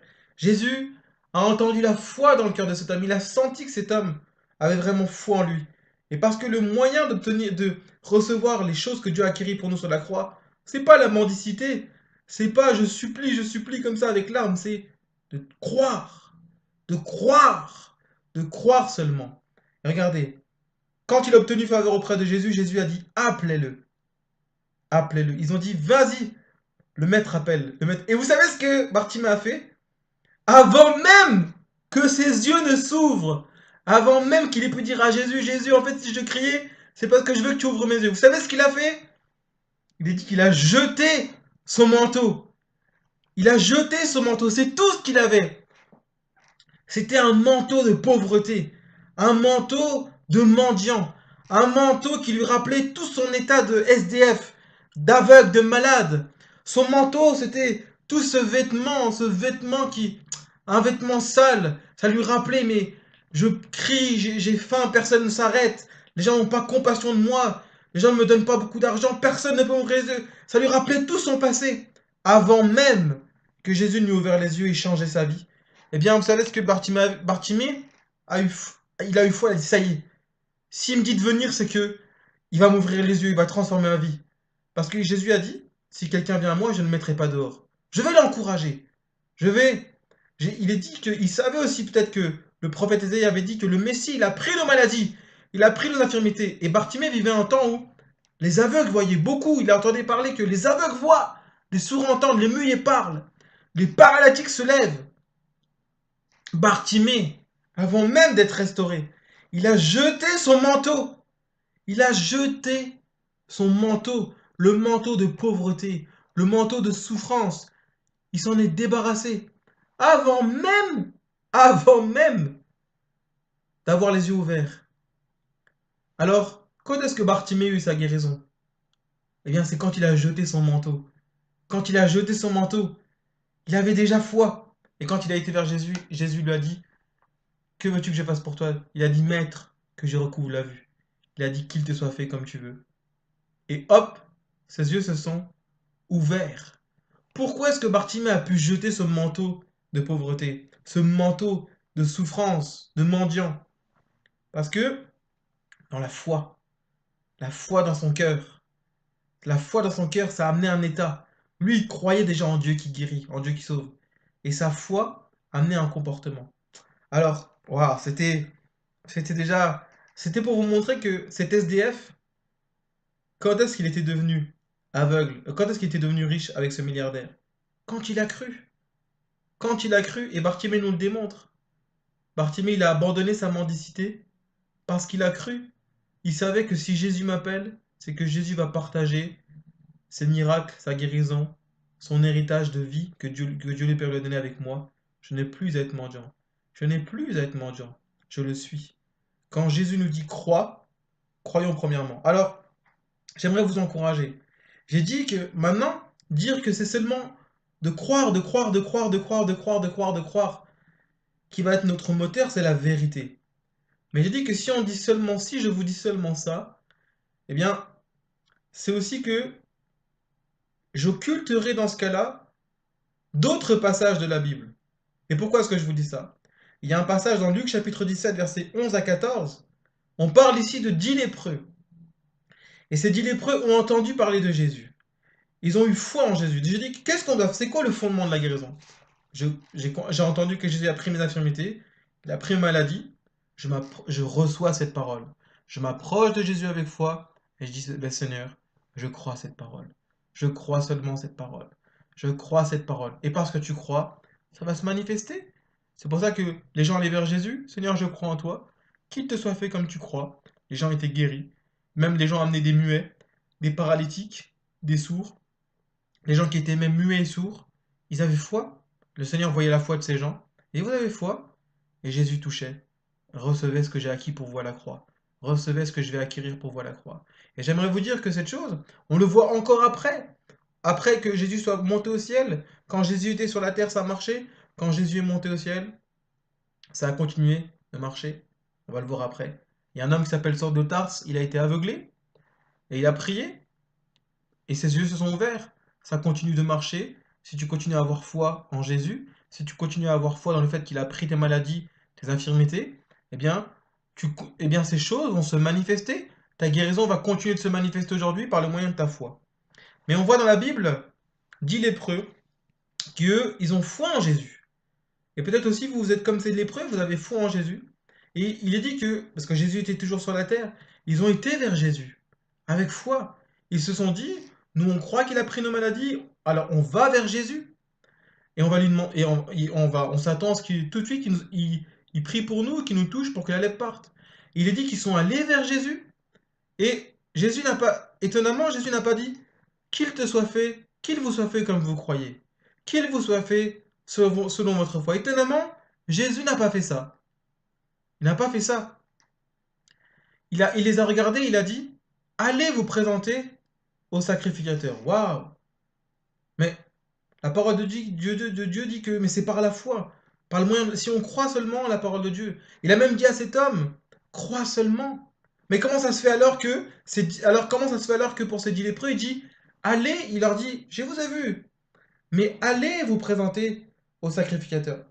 Et voici qu'en obéissant à l'orientation qu'ils avaient reçue de la part de Jésus, en obéissant à cette parole, en fait, c'était sous-entendu, allez vous présenter au sacrificateur, et votre guérison se manifestera. Waouh! Ça voudrait dire que, alors, parfois aussi, nous avons foi en Jésus, nous avons foi en la parole de Dieu, nous croyons cette parole, mais il est possible que nous croyons, mais qu'en plus de notre foi, le Seigneur puisse nous demander de faire quelque chose, d'obéir à une orientation qu'il nous donne pour voir notre guérison se manifester. Ah d'accord. Et là, on va plus maintenant mettre certains autres passages de la Bible de côté. Pourquoi? Dans Jean chapitre 9 au verset 7, la Bible nous parle aussi d'un aveugle. Jésus, il voit un aveugle, il dit qu'il touche les yeux de l'aveugle, mais au verset 7, il lui dit, va te laver au réservoir de Siloé. Bah, pourquoi est-ce que c'est plus la foi? Julien, la parole de Dieu nous a montré par plusieurs témoins que c'est la foi. Pourquoi il n'a pas tué ses yeux? Il a dit, crois, tes yeux vont s'ouvrir. Ah, la parole de Dieu est en train de nous montrer que, eh bien, ce qu'il faut, c'est déjà croire au fondement de la guérison. Nous le sommes guéris. Et pour que cette guérison se manifeste, eh bien, il faut la foi. Et par le moyen de notre foi, notre guérison va se manifester. Mais c'est pour ça tout à l'heure que j'ai dit que je veux encourager des gens qui, peut-être pendant un temps, ont marché avec la foi, mais une douleur est restée en eux. Et je peux vous dire que c'est des choses qui peuvent se produire. Vous croyez en la parole de Dieu, vous croyez en Jésus-Christ, vous croyez cette parole de tout votre cœur, de toute votre âme, de toute votre force, mais bien que la guérison soit là, elle soit en vous, bien que vous le soyez, il y a comme quelque chose qui ne va pas. Votre état de guérison ne se manifeste pas, comparé à tous ces gens. La parole de Dieu, déjà, commence à nous montrer que c'est possible pendant un temps, comme les 10 lépreux, de marcher, bien que vous croyez, de devoir marcher dans une direction que le Seigneur Jésus va vous donner pour que votre guérison se manifeste. C'est aussi ce qui s'est passé pour cet aveugle. Jean chapitre 9 au verset 7. Bien que la guérison était en Jésus, elle pouvait se manifester instantanément pour que l'aveugle croie, ou par la foi de l'aveugle. Le Seigneur a dit, va te laver au réservoir de Siloé. Il est dit que voici qu'en allant se laver au réservoir de Siloé, il revint voyant clairement, complètement guéri. Alléluia. Alors, comment ça se fait? Comment ça se fait? Tu nous as dit que c'est par le moyen de la foi, Julien. Oui, c'est par le moyen de la foi. Mais la parole de Dieu nous montre que même si nous avons la foi, même si nous marchons par la foi et non par la vue, il est possible que nous marchions par la foi pendant un temps avec toujours une maladie apparente. Et pour que cet état de guérison se manifeste pleinement, il va falloir que l'on puisse obéir à une orientation que le Seigneur Jésus va nous donner personnellement pour qu'on puisse voir cet état de guérison se manifester pleinement. Mais ça peut se produire, et ça peut se produire seulement si déjà vous êtes dans une démarche de foi. Parce que il sera difficile pour vous de recevoir les choses de Jésus si vous n'êtes pas dans une démarche de foi. Alors, c'est pour ça que dans Jacques chapitre 5, au verset 13, il y a un éclairement qui est donné par Dieu.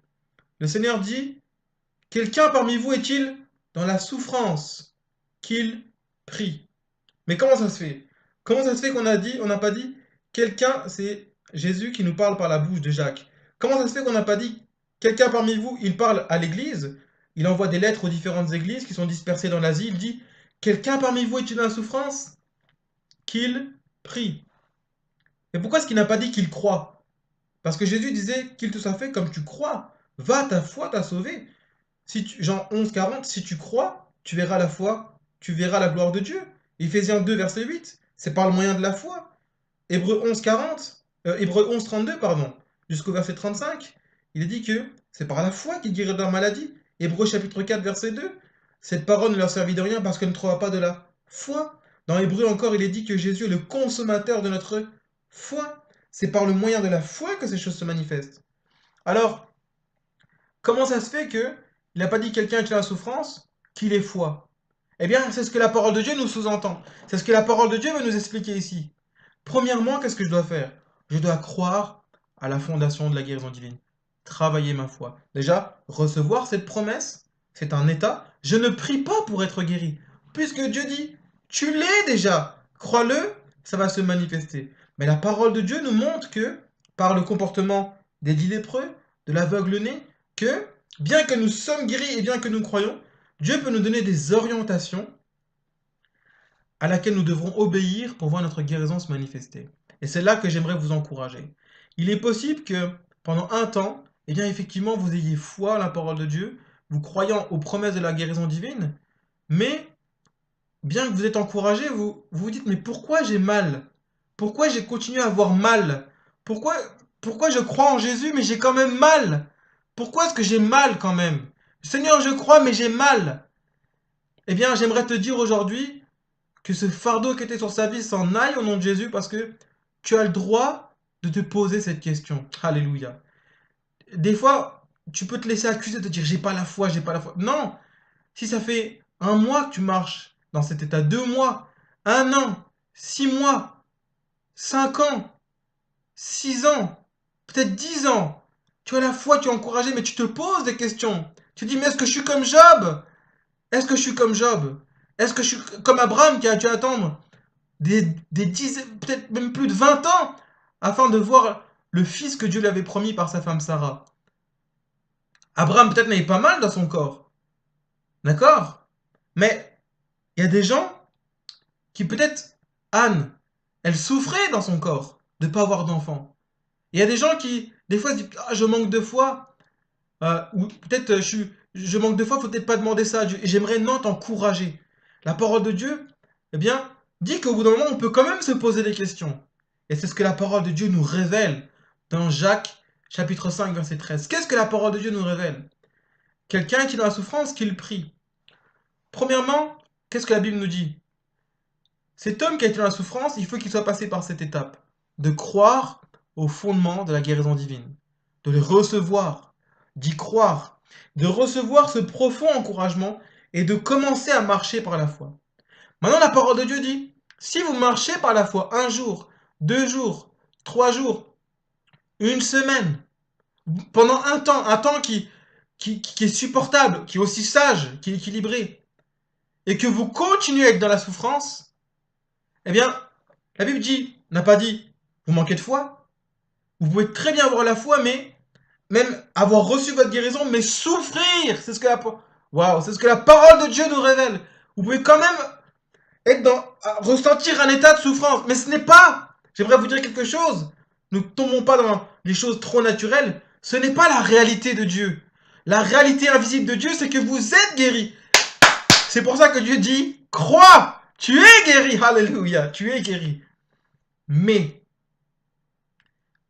tu crois. Maintenant, si tu marches dans un état prolongé en étant guéri et que tu souffres, alors là maintenant, Dieu nous dit, prie. Il dit pas continue de croire, il dit prie. Prie-moi. Vous savez pourquoi il dit prie-moi?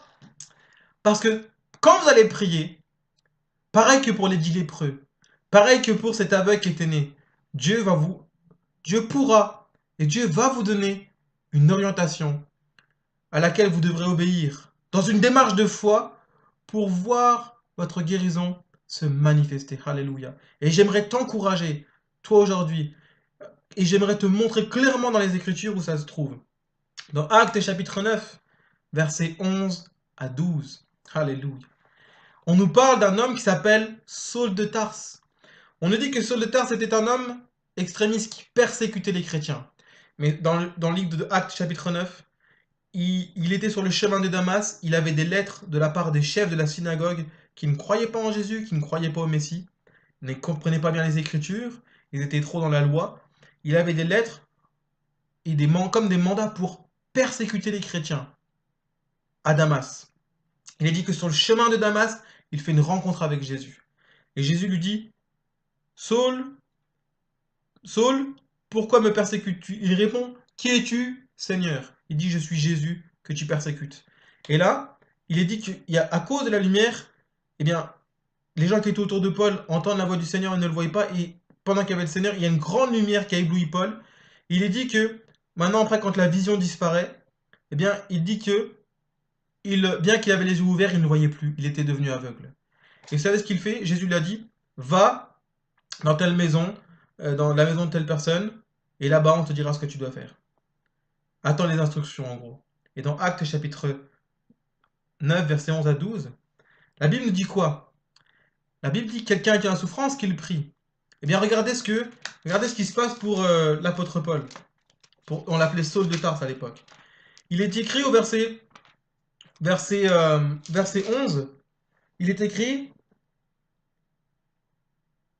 verset 10, Acte chapitre 9, verset 10. Or, il y avait à Damas un disciple nommé Ananias. Le Seigneur lui dit dans une vision, Ananias. Il répondit, Seigneur, me voici.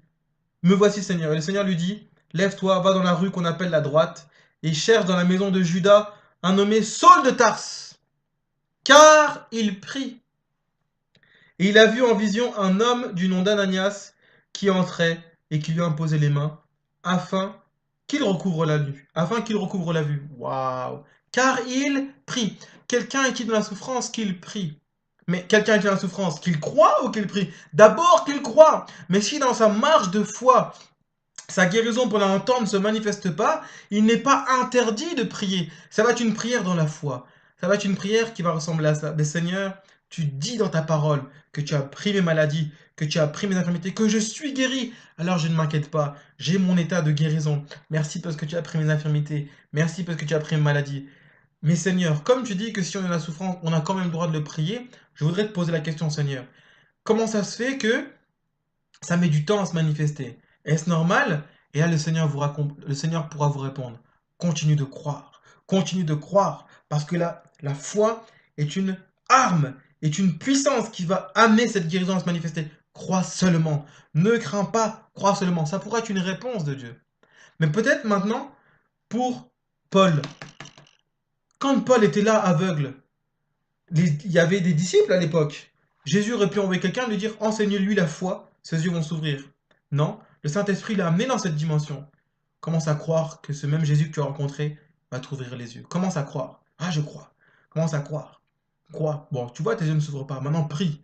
Prie. Pourquoi est-ce qu'il fallait qu'il prie? Pourquoi est-ce que la Bible dit quelqu'un qui a la souffrance qu'il prie? Parce que par la prière, vous allez recevoir les orientations de Dieu à laquelle vous devrez obéir pour voir votre miracle se manifester. Et c'est ce qui se passe pour Saul de Tarse.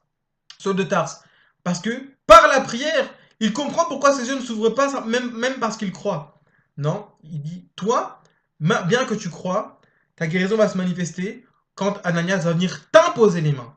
Et 3 jours après, enfin 3 jours après que Saul, il s'appelait Saul de Tarse à l'époque, maintenant on l'appelait Paul, après qu'il ait été aveugle, Ananias vient, lui impose les mains, les écailles tombent de ses yeux, il retrouve la vue, il est baptisé du Saint-Esprit.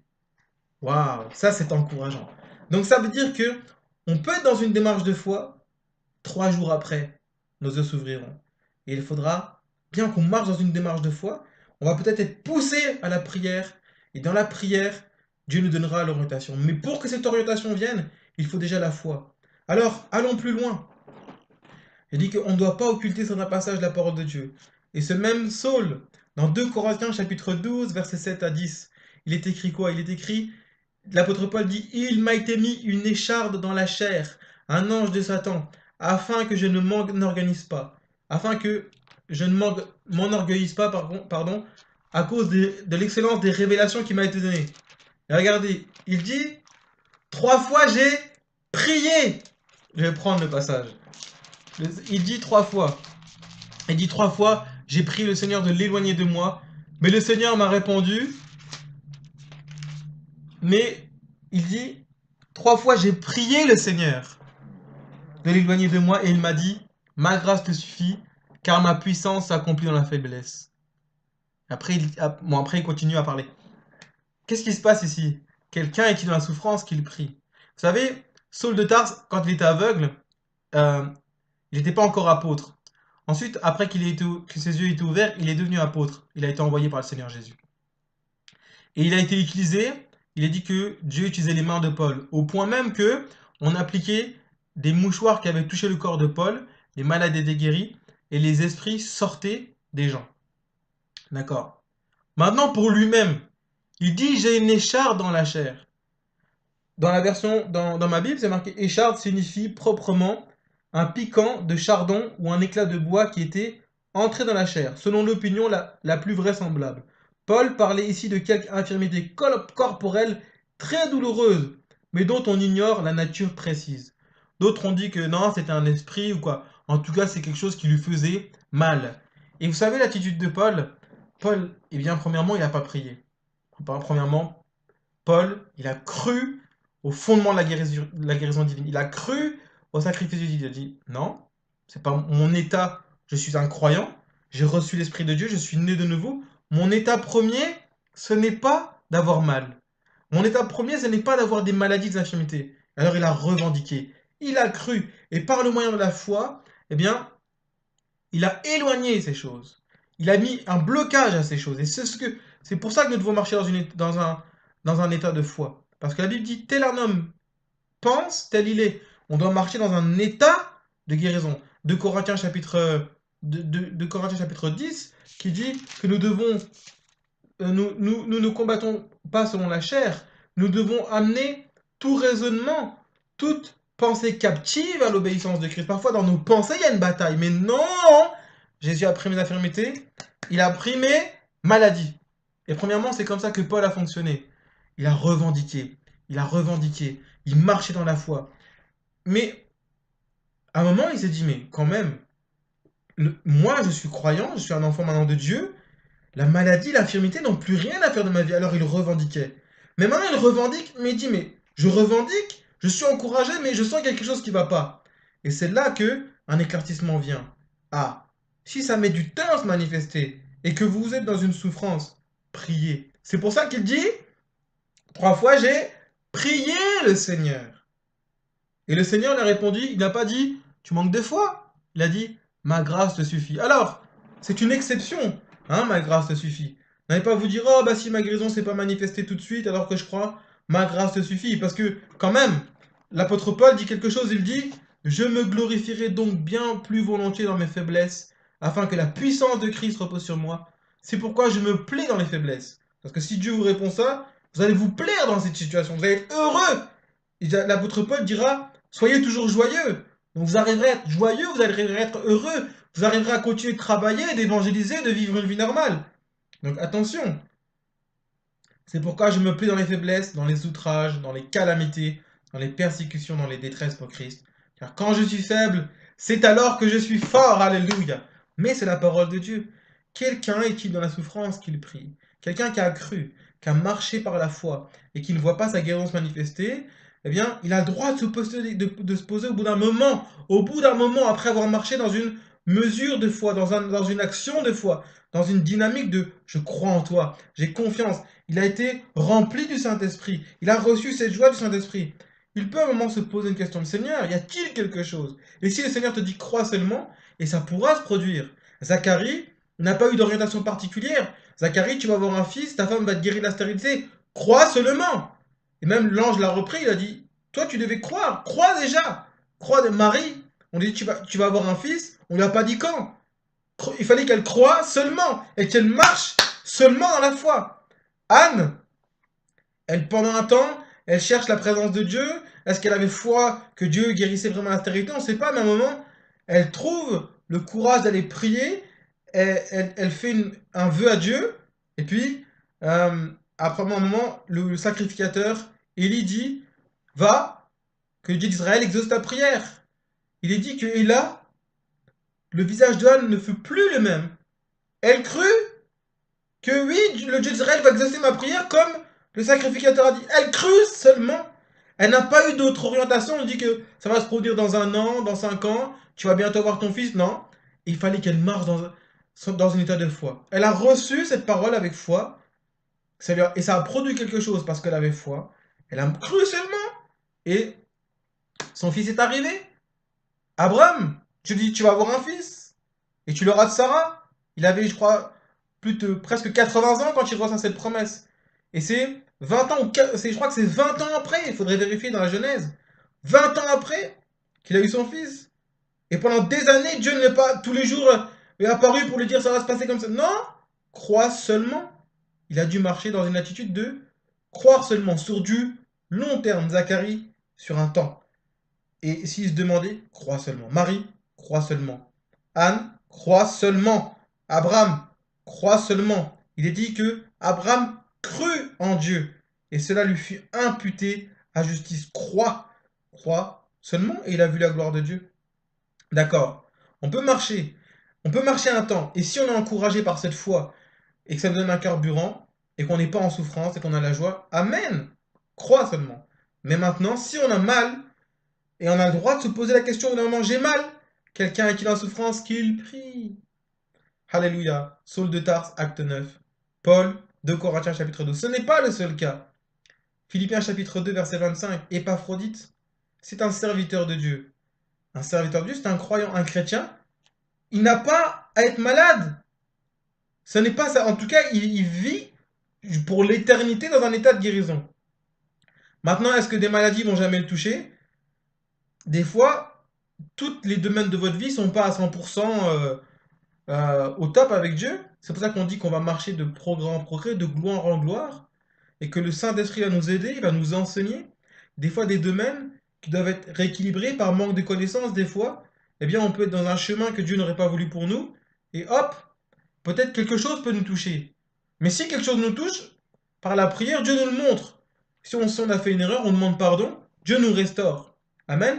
Et Dieu, il nous garde. Il menace celui qui dévore aussi. Quand on marche comme un enfant de croyance. C'est pas à chaque fois que oui, oui, la maladie nous touche. Non. Beaucoup de fois, la maladie ne va pas réussir à nous toucher parce qu'on marche dans une obéissance à Christ et parce qu'on a l'autorité. Maintenant, c'est possible, mais c'est pas notre état. Qu'une maladie vienne vous attaquer. Vous n'êtes pas malade. La Bible dit qu'Épaphrodite a été malade, oui, mais ce n'était pas sa nature d'être malade. Il était guéri aux yeux de Dieu. Maintenant, bien qu'il croyait, certainement qu'Épaphrodite croyait, que Jésus a pris mes infirmités, Jésus a pris mes maladies. Philippiens chapitre 2, à partir du verset 25, il est dit qu'il a été malade et proche de la mort.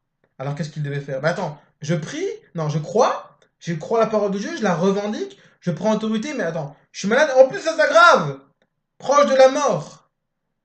Alors qu'est-ce qu'on fait? Eh bien on continue de croire. On continue de croire et ce n'est pas interdit de prier dans l'esprit, avec le conseil de l'esprit et la connaissance de la parole de Dieu. Et Épaphrodite a été restauré. Il y a d'autres passages encore où on voit que, eh bien, des gens, des croyants, ont dû recevoir des orientations, bien qu'ils avaient la foi, pour voir leur guérison se manifester. Actes chapitre 3, verset 19 à 20. C'est un passage. 1 Corinthiens chapitre 11, verset 29 à 30. Alors, on peut même aller plus loin et j'aimerais vous encourager. J'ai dit que dire que la fondation de la guérison divine, c'est de dire crois seulement, c'est une chose. La base pour voir votre guérison se manifester, c'est la foi. C'est la foi. C'est la foi, mais c'est aussi la relation. C'est la foi, mais c'est aussi de savoir que dans votre marche par la foi, si la guérison met du temps à se manifester, à apparaître, bien que vous la possédiez dès que vous croyez, vous la recevez, eh bien, c'est de savoir que Dieu peut vous donner des orientations à laquelle vous devrez obéir pour voir votre miracle se manifester. On va le voir par le cas des Corinthiens, dans 1 Corinthiens chapitre 11, versets 29 à 30. L'apôtre Paul parle ici à des croyants. Mais il parle à des croyants, il dit, vous prenez la Sainte Seine, 1 Corinthiens chapitre 11, verset 29, vous prenez la Sainte Seine indignement, sans discerner le corps du Seigneur. C'est pour ça qu'il y a parmi vous beaucoup d'infirmes, de malades et de gens qui sont morts. Waouh! Il parle à des chrétiens, donc à des croyants, qui, par là, quand ils ont reçu Christ, avaient reçu l'état de guérison. Mais malgré ça, eh bien, ils sont malades. Il y a des malades, des gens qui ont été infirmes, et ça s'est pas fini là, et ça s'est pas fini à la maladie, ils ont été restaurés. Non, ils ont même été morts! Waouh! Mais qu'est-ce qui s'est passé? Est-ce que ces gens ne croyaient pas? L'apôtre Paul n'a pas dit, vous manquez de foi, vous ne croyez pas, vous ne marchez pas par la foi. Non, il n'a pas dit ça. Il leur a donné une orientation. Et ces gens étaient en souffrance. Des chrétiens en souffrance, voici que ils reçoivent une orientation, peut-être suite à leur prière, mais ils reçoivent une orientation de la part de Paul. Et cette orientation, ce n'est pas croyez, mais cette orientation, c'était discerner quand vous prenez la Sainte Seine. Ne prenez pas la Sainte Seine de manière indigne. Ne prenez pas la Sainte Seine n'importe comment, parce que c'est ça qui, qui permet à la maladie de vous attaquer, les infirmités, et que certains d'entre vous sont morts. Là, c'était plus la foi. Il y avait la foi, mais il y avait aussi l'écoute dans la présence de Dieu. Ils avaient la foi. S'ils ont été en souffrance, ils auraient pu prier. Et peut-être ils ignoraient, mais ils auraient prié et Dieu leur aurait révélé. Ne prenez pas la Sainte Seine de manière indigne. C'est ça qui ouvre une porte au diable, à la maladie, et c'est ça qui vous oppresse. Waouh! Méditez ces passages. Méditez ces passages. L'état du chrétien, c'est d'être guéri. Parce qu'on n'a plus de maladie. Ces gens n'avaient plus de maladie. Donc pourquoi ils étaient malades, infirmes? La raison, ce n'était pas forcément la foi, c'est qu'ils avaient besoin d'avoir une orientation de la part de Dieu. Donc, quelqu'un parmi vous, j'aimerais vous encourager. Quelqu'un parmi vous est-il dans la souffrance qu'il prie? On a vu, après avoir cru, dans les fondements de la guérison divine, avoir reçu, revendiqué, on proclame ces paroles, on refuse aussi l'état, on refuse l'état de maladie. Non, la maladie n'a plus rien à faire dans mon corps. On peut prendre des paroles de déclaration. La maladie n'a plus rien à faire dans mon corps. Merci Seigneur, je te loue parce que tu as pris mes maladies, tu as pris mes infirmités. Mais il est dit dans Luc chapitre 10 que il a dit à ses disciples, mais aussi à nous les croyants, voici je vous donne toute autorité contre la puissance de l'ennemi, rien ne pourra vous nuire. C'est aussi de refuser l'état de maladie. Je refuse de laisser une autorité à la maladie dans ma vie. Elle n'a plus à être là. Je prends autorité sur elle. Même si j'ai mal, je vais voir ce mal partir. Je le crois. Je le déclare. Je prends autorité. Je, même dans ma mentalité, dans mes pensées, je ne suis plus dans un état de maladie. Je ne suis plus dans un état de fatigue. C'est vrai, parce que je suis guéri. Donc cette chose, elle est là. Je la possède déjà. Et en déclarant la parole de Dieu qui est esprit et vie, ces choses vont reculer. Et très vite, ça va se manifester. Maintenant, si très vite ça ne se manifeste pas, qu'est-ce que la parole de Dieu dit? Qu'il prie. Pourquoi? Vous pouvez recevoir une orientation de la part de Dieu à laquelle vous pourrez obéir pour voir votre guérison se manifester. Pourquoi est-ce que je dis ça? Parce que si c'est juste croix seulement, pourquoi est-ce que la Bible parle de l'imposition des mains? La Bible dit quand même, vous imposerez les mains malades, les malades seront guéris. Pourquoi est-ce que parfois il faudra imposer les mains? Premièrement, hein, on parle aussi de l'onction d'huile. Et même les disciples, ils oignaient d'huile beaucoup de malades. On parle de l'imposition des mains, on parle de l'onction d'huile, on parle de chasser les démons, on parle de prier avec persévérance. Et on va le voir dans Jacques chapitre 5 au verset 15, même verset 14, on parle de d'aller chercher les anciens. Pourquoi on parle de ces choses? On croit, mais c'est possible que Dieu, eh bien, nous demande de faire quelque chose dans une dynamique de foi pour voir notre miracle se manifester. Pourquoi? Dans une dynamique de foi, je le précise, pourquoi dans une dynamique de foi? Parce que si vous allez à l'imposition des mains sans être dans une dynamique de foi, eh bien, cette orientation ne vous servira de rien. Si vous allez à l'onction d'huile, si vous demandez l'onction d'huile sans être dans une dynamique de foi, de confiance en Dieu, de connaître votre état de guérison, de connaître votre héritage, cette onction d'huile souvent ne servira de rien, sauf si on vous enseigne et qu'on vous aide. Si vous allez trouver les anciens sans être dans une dynamique de foi, ça ne vous aidera pas. Ça risque de ne pas vous aider. On parle aussi de la prière persévérante. Amen. Alors, quelqu'un parmi vous est en souffrance, qu'il prie. Ça veut dire que tu as cru, tu as marché par la foi, tu souffres, tu commences à prier. Quelqu'un qui est dans la joie, qu'il chante des cantiques. Maintenant, on dit, quelqu'un parmi vous est-il malade?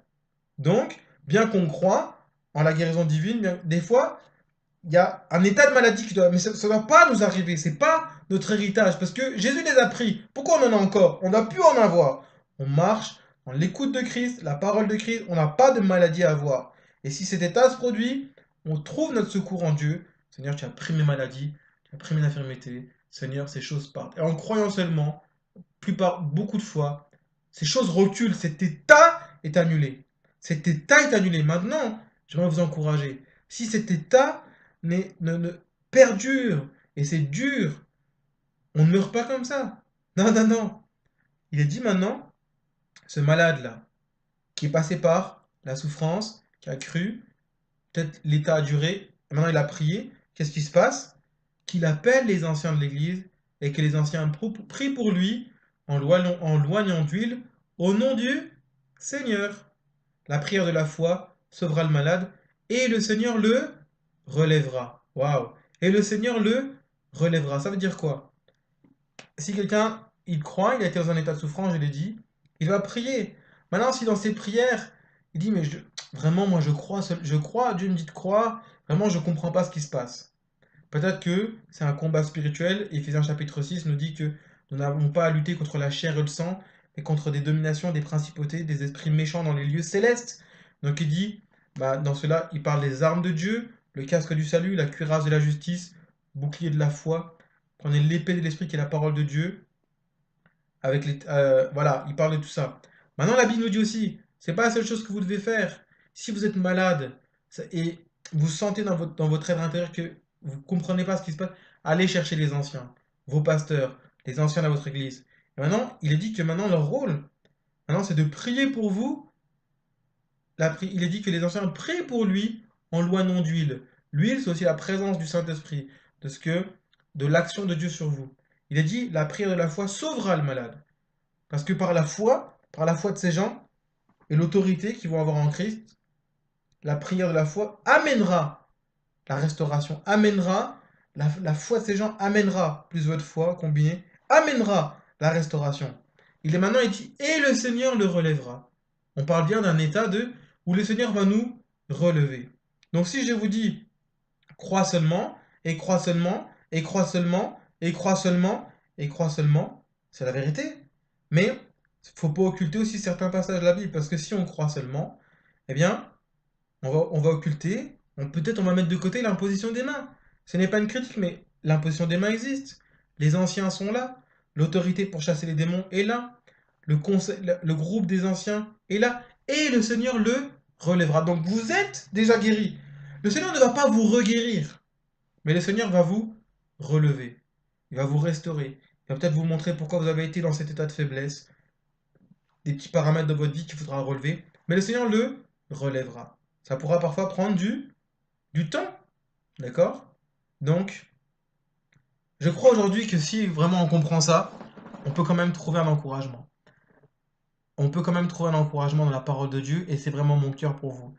Parce que euh, on peut passer par des moments où on croit à la parole de Dieu, on croit que Jésus a pris nos maladies, nos infirmités, mais on ne comprend pas qu'une douleur est là.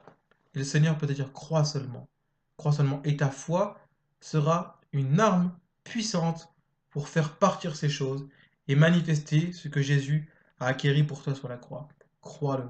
Crois-le premièrement. Et même si tu as mal un jour, 2 jours, 3 jours, eh bien, ça peut être tout à fait normal. Si tu as une paix dans ton cœur, tu dis, eh bien, sache-le, nous ne marchons pas par la vue, mais nous marchons par la foi. Nous marchons par la foi et non pas par la vue. Nous marchons, nous croyons dans les réalités qui ne sont pas visibles à l'œil nu, mais qu'on peut voir dans l'esprit, qu'on peut voir dans la parole de Dieu, qu'on arrive à croire par l'esprit de Dieu. Je crois et la guérison va se manifester. Mais il est possible que dans votre marche dans la foi, et vous êtes en train de... Le Seigneur te dit, crois seulement. Et Dieu peut vous parler, comme pour l'apôtre Paul, dans une vision, comme pour l'apôtre Paul encore, dans un rêve, parce qu'il est dit dans Job 33 que Dieu parle tantôt d'une manière, tantôt d'une autre, et parfois on y prend point garde. Mais nous, les croyants, qui marchons dans une dynamique de foi, on va y prendre garde si notre cœur est disposé, mais si nous sommes aussi au courant de ces choses.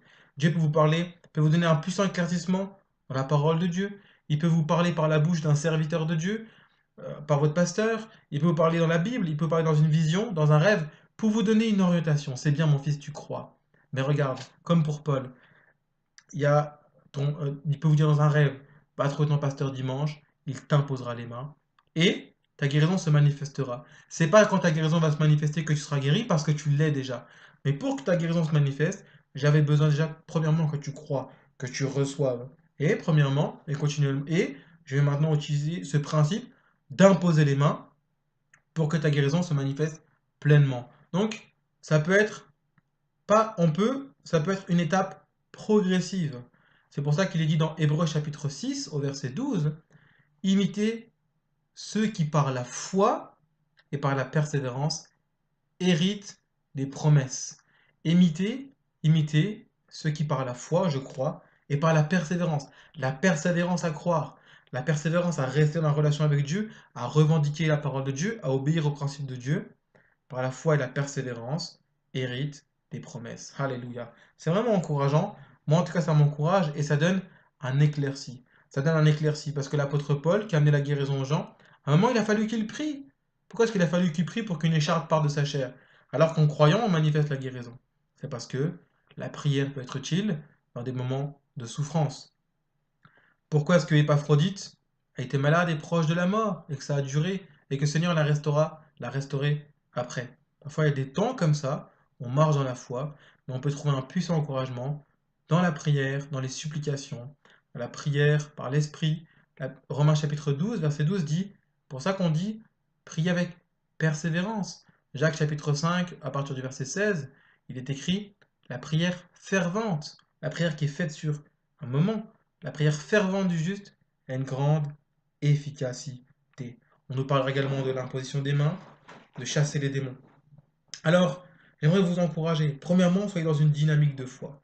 Premièrement, soyez dans une dynamique de foi, et en étant dans une dynamique de foi, vous verrez votre guérison, alléluia, et bien se manifester. Croyez. Beaucoup, quand ils allaient vers Jésus, croyaient que cette guérison allait se manifester tout de suite, et la guérison se manifestait tout de suite. Parfois, d'autres, ils ont cru, comme les lépreux, ça a mis du temps. Ça a mis du temps à se manifester. Mais ça s'est manifesté, alléluia. Ça s'est manifesté. On voit dans les Écritures que parfois des gens ont dû être orientés. Il y a un public, par exemple, à qui Pierre a dit, repentez-vous et convertissez-vous donc afin que le Seigneur envoie des temps de rafraîchissement. Eux, ils pouvaient croire, mais il y avait pour ce public-là, pour ce peuple-là, Acte chapitre 3, verset, versets 19 à 20, repentez-vous donc et convertissez-vous pour que vos péchés soient effacés, afin que des temps de rafraîchissement viennent de la part du Seigneur. Donc eux ils pouvaient croire. Dieu honorait leur foi, mais quand même, dans la foi qu'ils avaient, dans le parcours que Dieu avait pour eux, il fallait qu'ils se repentent et qu'ils se convertissent. Ça veut dire qu'ils s'attachent à Dieu pour qu'ensuite des temps de rafraîchissement viennent. Des guérisons, des restaurations. Alors, Dieu est là par son esprit et il peut vous orienter. Il peut vous donner des orientations. Alors, peut-être si vous avez besoin d'une guérison, eh bien, allez vers Jésus. Allez vers Jésus et Dieu, eh bien, va manifester vos guérisons par le moyen de votre foi, par le moyen de la foi. Et si vous dit marche et que vous avez mal, ça peut être normal. Nous marchons par la foi et non par la vue. Maintenant, si ça dure, mais que, comme Paul, vous priez, mais vous sentez ma grâce te suffit, croire, et que vous avez une joie, et que vous savez que ça va se manifester, et que vous savez que Dieu est là, et que vous êtes vraiment dans une vie équilibrée, gloire à Dieu. Si c'est difficile, vous pouvez prier. Si vous ne recevez pas d'encouragement, vous avez du mal parce que vous êtes un jeune croyant, surtout pour les jeunes croyants, si ça dure, n'attendez pas trop longtemps. Vous pouvez faire un jour, 2 jours, 3 jours, mais si c'est même très douloureux que vous êtes à l'hôpital, moi je vous conseille déjà tout de suite appelez vos pasteurs. Ou si vous ne connaissez pas de pasteur, bah, vous pouvez aller sur internet, là où vous êtes, vous cherchez une église et vous contactez un pasteur qui croit en la guérison divine, vous demandez s'il peut venir prier pour vous, faire l'onction d'huile, et puis vous allez voir, vous allez parler avec lui. Hein, on a dit la prière de la foi sauvera le malade et le Seigneur le relèvera. Pour que le Seigneur puisse vous relever, il faut aussi vous garder un cœur dans la relation avec Dieu. Mais si vous êtes un nouveau croyant, acceptez les conseils des pasteurs qu'on va vous donner. Amen. Ça, c'est ce que j'aimerais vraiment partager avec vous. C'est mon cœur. C'est mon cœur que j'aimerais vous partager. Et je prie que ce soit une grande bénédiction pour beaucoup. J'aimerais que l'on puisse prier là où vous êtes et que vraiment le Seigneur nous fasse grâce et que le Seigneur puisse aussi, dans Marc chapitre 16, il est écrit que ils prêchèrent partout, on parle des disciples, et le Seigneur confirmait la parole par les signes et les miracles qui l'accompagnaient. Donc quand la parole de Dieu est prêchée dans la foi et que nous-mêmes nous avons foi, Dieu veut nous démontrer que c'est la réalité. Alors soyez encouragés. Vraiment, si vous avez besoin d'une guérison, que vous avez besoin d'un secours de Dieu, vous ne connaissez pas le Seigneur, eh bien, qu'est-ce qu'on doit faire? On doit croire, premièrement. Croire et s'attendre à le recevoir tout de suite. Si on ne le reçoit pas tout de suite, on a vu, on marche. Et si il y a besoin d'orientation, ça viendra. Et ce sera des orientations claires et puissantes, pas des choses actuelles, des choses très fortes, qui n'amèneront pas de doute. Si vous avez un doute, allez trouver des gens qui ont déjà de l'expérience, parce que quand on est de nouveau chrétien, on a besoin de s'entourer d'une église où la vie de Dieu se manifeste, où des gens nous donnent des conseils de nos pasteurs, On doit écouter aussi écouter les gens qui ont porté du fruit, qui croient à la guérison, trouver une église où Dieu va se manifester. Alors j'aimerais vous encourager. Moi j'ai une église, c'est une église qui s'appelle Église Un Champ Nouveau, c'est une église Foursquare en France. Il y a beaucoup d'églises, il y a plusieurs églises Foursquare. Vous pouvez me contacter sur Internet, vous pouvez contacter mon pasteur sur l'église unchampnouveau.org ou sur Facebook. Vous pouvez contacter les églises Foursquare, même en Afrique, aux États-Unis. C'est une église qui fait partie, une église chrétienne, qui croit en Jésus-Christ, qui guérit, qui sauve, qui baptise du Saint-Esprit et qui viendra rechercher l'église. Voilà, c'est une église chrétienne qui s'appuie sur la Bible. Et vous avez vu, par rapport à ce que je vous dis, c'est quelque chose d'équilibré. Et il y a du fruit, parce que Jésus n'a pas changé. Il est le même, hier, aujourd'hui, éternellement. Hébreux 13, verset 8. Et ce qu'il a fait hier, il peut encore le faire aujourd'hui. J'aimerais vraiment prier. Si tu ne t'es pas encore donné à Jésus, tu n'as pas encore ouvert ta vie au Seigneur Jésus, tu n'es pas encore entré dans une relation avec Jésus, et tu as été encouragé par cette vidéo, j'aimerais t'encourager à, à faire quelque chose. Déjà d'ouvrir ta vie à Dieu et d'accepter Jésus. Parce que j'aimerais vous dire que la plus grande guérison, c'est celle qui nous accorde la vie éternelle. Oui, nous avons compris que par la foi, nous pouvons recevoir la guérison. Ça, c'est le fondement de la guérison divine. Mais la plus grande des choses, c'est d'être sauvé et c'est d'avoir la vie éternelle en Jésus-Christ. Alors, si vous ne l'avez pas, vous pouvez dire, bah, Seigneur Jésus, je viens vers toi avec sincérité, je t'ouvre ma vie, le Seigneur vient dans ma vie, le Seigneur va venir. Si vous avez un cœur sincère, il va venir, parce que le Seigneur est là. Nous voulons prier. Vraiment, Seigneur Jésus, je te remercie pour cette vidéo, cet enseignement, Seigneur, qui, que j'ai mis du temps. Tu m'as mis du temps. Enfin, pendant un moment, j'ai reçu ces choses pendant plusieurs années. Et voilà, j'ai vu que c'est un enseignement qui marche. Et je te remercie parce que moi-même, j'ai été encouragé par cette vidéo. Je te remercie, Seigneur. Seigneur, j'invoque ton nom. Merci pour toutes les personnes qui sont en train d'écouter les enseignements. Et je prie au nom de Jésus, si des personnes ont besoin de guérison, Seigneur Jésus, tu les touches. Tu les touches là où elles sont. J'aimerais vous encourager là où vous êtes à commencer à prier, à ouvrir vos cœurs, à dire Seigneur Jésus, je viens à toi, je t'ouvre la porte de mon cœur, je crois en ta parole, je te remercie de ce que tu as fait pour moi sur la croix, et merci parce que je trouve un secours dès maintenant. Recevez au nom de Jésus, recevez au nom de Jésus, recevez, recevez au nom de Jésus la puissance de guérison dans vos esprits, la puissance de guérison dans vos âmes, la puissance de guérison dans vos corps. Vos corps ne sont plus malades, vos corps sont guéris. Je déclare aux chevilles, je déclare aux oreilles, je déclare au corps douloureux, au corps brisé, d'être restauré au nom de Jésus-Christ. Je déclare aux yeux de voir, je déclare aux oreilles d'entendre, je déclare aux muets de parler qui sont autour de vous, je déclare à toute maladie, la sclérose en plaques, les infirmités, de partir au nom de Jésus. Je déclare la guérison des infirmités. Je déclare que vous êtes guéris au nom de Jésus. Je déclare que maintenant, pendant même que vous écoutez cet enseignement, là vous avez écouté cet enseignement, vous êtes guéris de vos infirmités au nom de Jésus. Je déclare la santé divine. Vous n'avez plus de maladie, vous n'avez plus d'infirmité et vous le voyez se manifester dans votre corps. Croyez-le.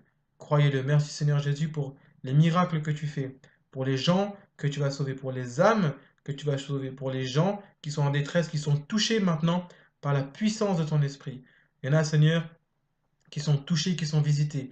Ils sentent comme une flamme de feu qui vient consumer leur douleur, Seigneur. Tu as pris leurs infirmités au nom de Jésus. Je fais ce geste, il a pris ton infirmité, il a pris tes maladies, il chasse ça dans les lieux arides. Et je leur donne au nom de Jésus que ces choses ne viennent plus toucher leur corps, qu'ils marchent dans une joie et qu'ils trouvent la vie éternelle en toi, Seigneur Jésus. Merci Seigneur, cher Saint-Esprit, tu les aides à s'attacher à toi afin qu'ils aient la paix. Merci Seigneur Jésus-Christ. Merci Seigneur Jésus-Christ. Merci Seigneur. S'il y a des personnes, Seigneur, qui sont en même temps, pendant que je suis en train de prier, en train de vivre des choses, Seigneur, de vivre des choses au nom de Jésus, Seigneur, que ton nom soit glorifié. Et une personne, peut-être, tu vas entendre un bourdonnement dans ton oreille gauche. Tu es guéri au nom puissant de Jésus-Christ. Il y a peut-être des personnes, tu as une infirmité à l'oreille droite. Tu es guéri au nom de Jésus-Christ. Maintenant, tu es guéri.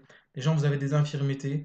Vous avez des infirmités, vous êtes guéris maintenant au nom de Jésus. Il y a des gens, si vous allez sentir maintenant votre mal vous quitter. Merci Seigneur, c'est la parole de Dieu qui le dit parce que les gens avaient foi en Jésus. Quand ils venaient vers Jésus, une force sortait de lui et les guérissait tous. Seigneur, je te remercie, Seigneur, que tu as pris nos maladies, tu as pris nos infirmités. Seigneur, je te loue, Je te remercie, tu as accompli cette parole. Seigneur, tu mets ton sang pour garder toutes ces choses. Seigneur, tu enseignes ces gens, Seigneur. Alléluia. Merci, Seigneur.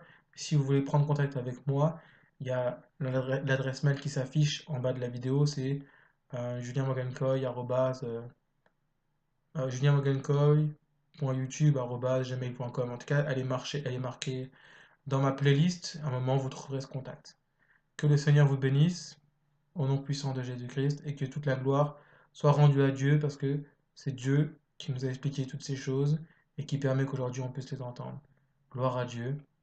Et envoyez vos témoignages si vous avez vécu des guérisons, si vous avez été puissamment encouragé. Ça peut aussi nous encourager et ça peut édifier la foi des autres. Que le Seigneur vous bénisse au nom puissant de Jésus-Christ. Gloire à Dieu. Amen. Merci Seigneur.